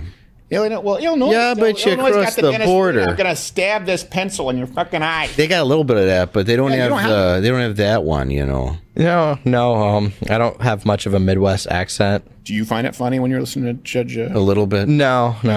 Oh, we find it hilarious, but we're children. I did find it. Yeah, it was hilarious. Come on now. Dave is right. Well, I don't want to say giant, but he's a man baby. I'm sort of a man. Baby. Yeah. I'm a boy with gray hair. He's a maybe. I'm like a Benjamin Button that got caught halfway. I can't tell. He's like an amoeba with a high tolerance. Man may be stretching it for you, Dave. Well, Lord. He just came in hot. He was like, I'm just going to go all in. He knows I'm friendly. Yeah, I know. Did you, when he was playing, is it Lee Greenwood who does the God Bless the USA song? When you heard that play his phone, did you go, yes? I didn't even realize it. Really? No.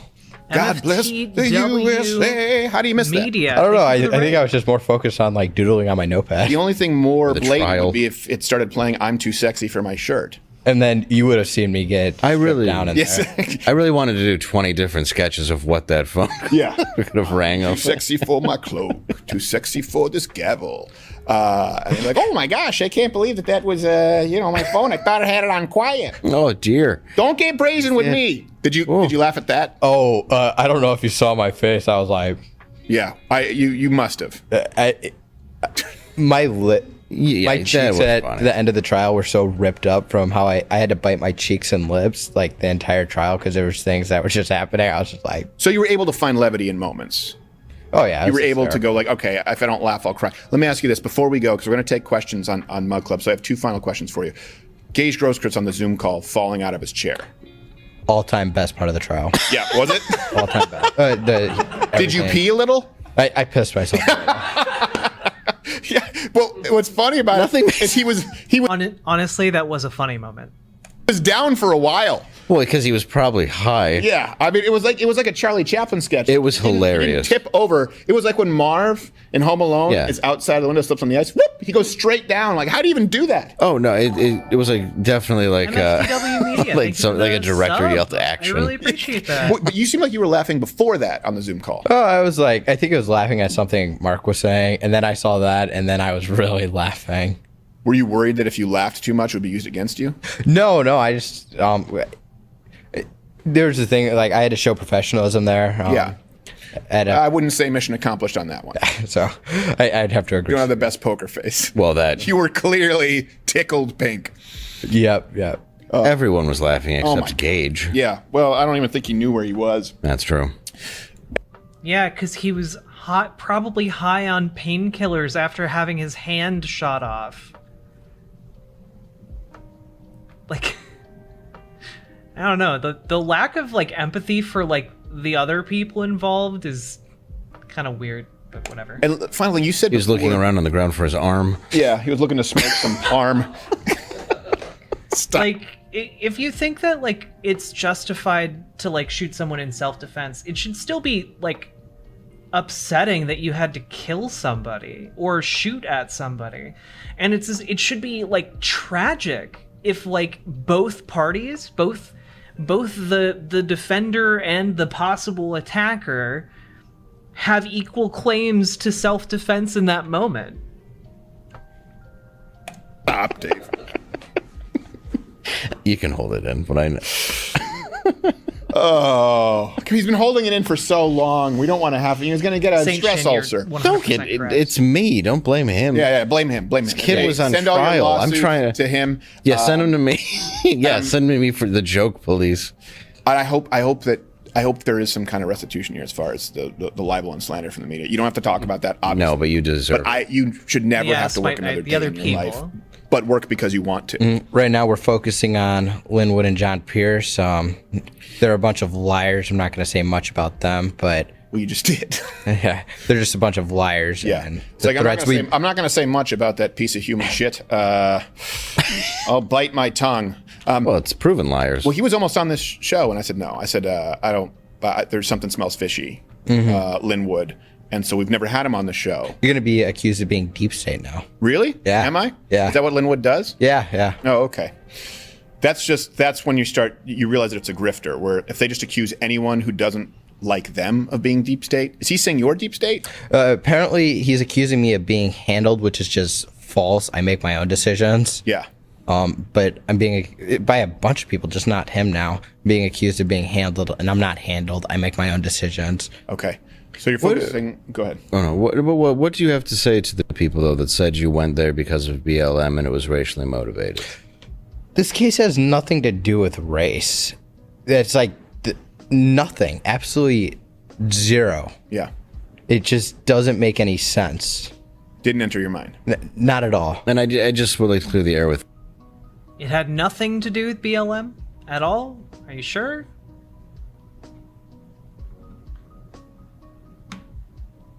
that because that was such the staple of the media. Yeah. That I think it's just important to just say that flat out. That had nothing to do with what that was about. You mentioned this before the show, and so I just wanted to bring it up. You said that you were just so grateful for people who supported you from the beginning. 100%. All the supporters, it just means so much. And Slim Jim Pickens, who are you talking to?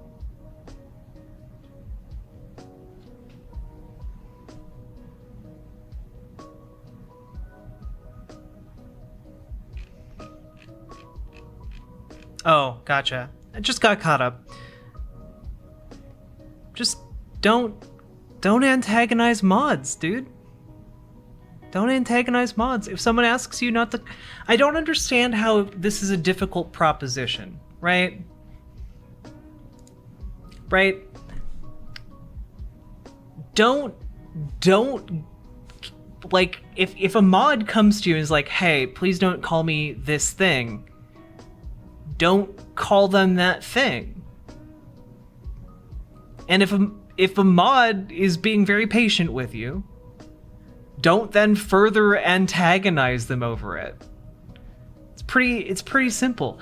I need mods to make sure that this community runs smoothly and that I'm able to stream. Be kind about it. Just the number one rule of this community is be kind. And being kind means being considerate. So if somebody just asks you, don't call me bro or whatever, don't call them bro. It's pretty easy. It's pretty kind. It's pretty considerate. And yeah, I don't make enough money to pay my mods yet. But with your help and your support, you can indeed pay me more money, and one day I'll be able to pay this mod team. Oh yeah, remember? The Discord, like Nazis got into our Discord one time and were posting gore pics all over. The mods had to clean that shit up. They had to go into the Discord, look at all sorts of heinous shit, and clean it up. Circuit Overlord, thank you for gifting 5 tier 1 subs. That is extremely generous of you. Thank you so much. I really appreciate it. Can you pay the mods yet? No, unfortunately, not yet. I need to. Okay, rule 1. All right, so here's my priority for my stream so far. Right. Priority 1: I need to make sure that I make enough money that I can continue living in my apartment and continue having health insurance and continue feeding myself. All right, and also pay my taxes. That's priority number 1. Priority number 2 is being able to pay my editor so that I can continue getting stuff up on YouTube. And then priority number 3, after securing those first 2 things, will be paying mods.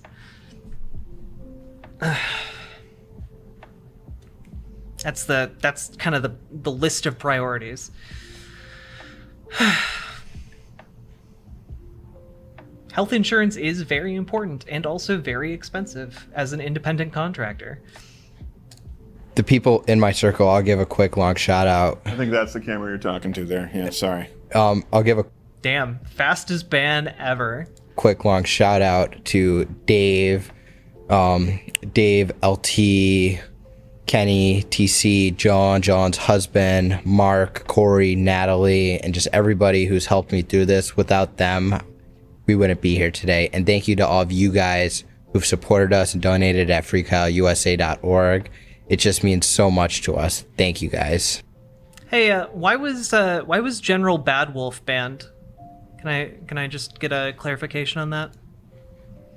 Yeah. We have a lot of people to love you. We'll be getting a chat here on Mug Club in a few minutes. But yeah, we mourned in a lot of ways with these people. We prayed for you. We had team, kind of prayer groups about it. It was something that weighed heavy on our hearts for a while. And I told you, you saw, he asked me where we had the streamers and confetti from when he was not guilty. Yeah. I said, you should have seen what we had ready for if you lost. Oh yeah. Yeah. We was like, what was going to happen? And I was like, well, you know what? We were ready. We were all ready to go down to Kenosha. Mm-hmm. and not, of course. I'm a unbanned General Bad Wolf because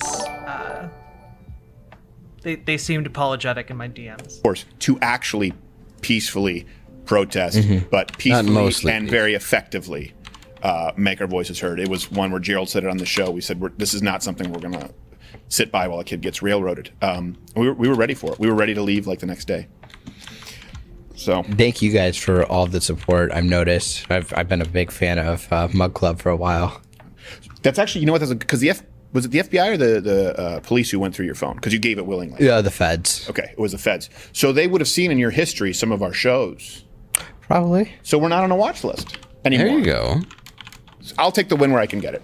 What's that? What's that sound? Just a drone? Yeah. Just flies. Steven? Just an R2D2 and a little plane. Okay.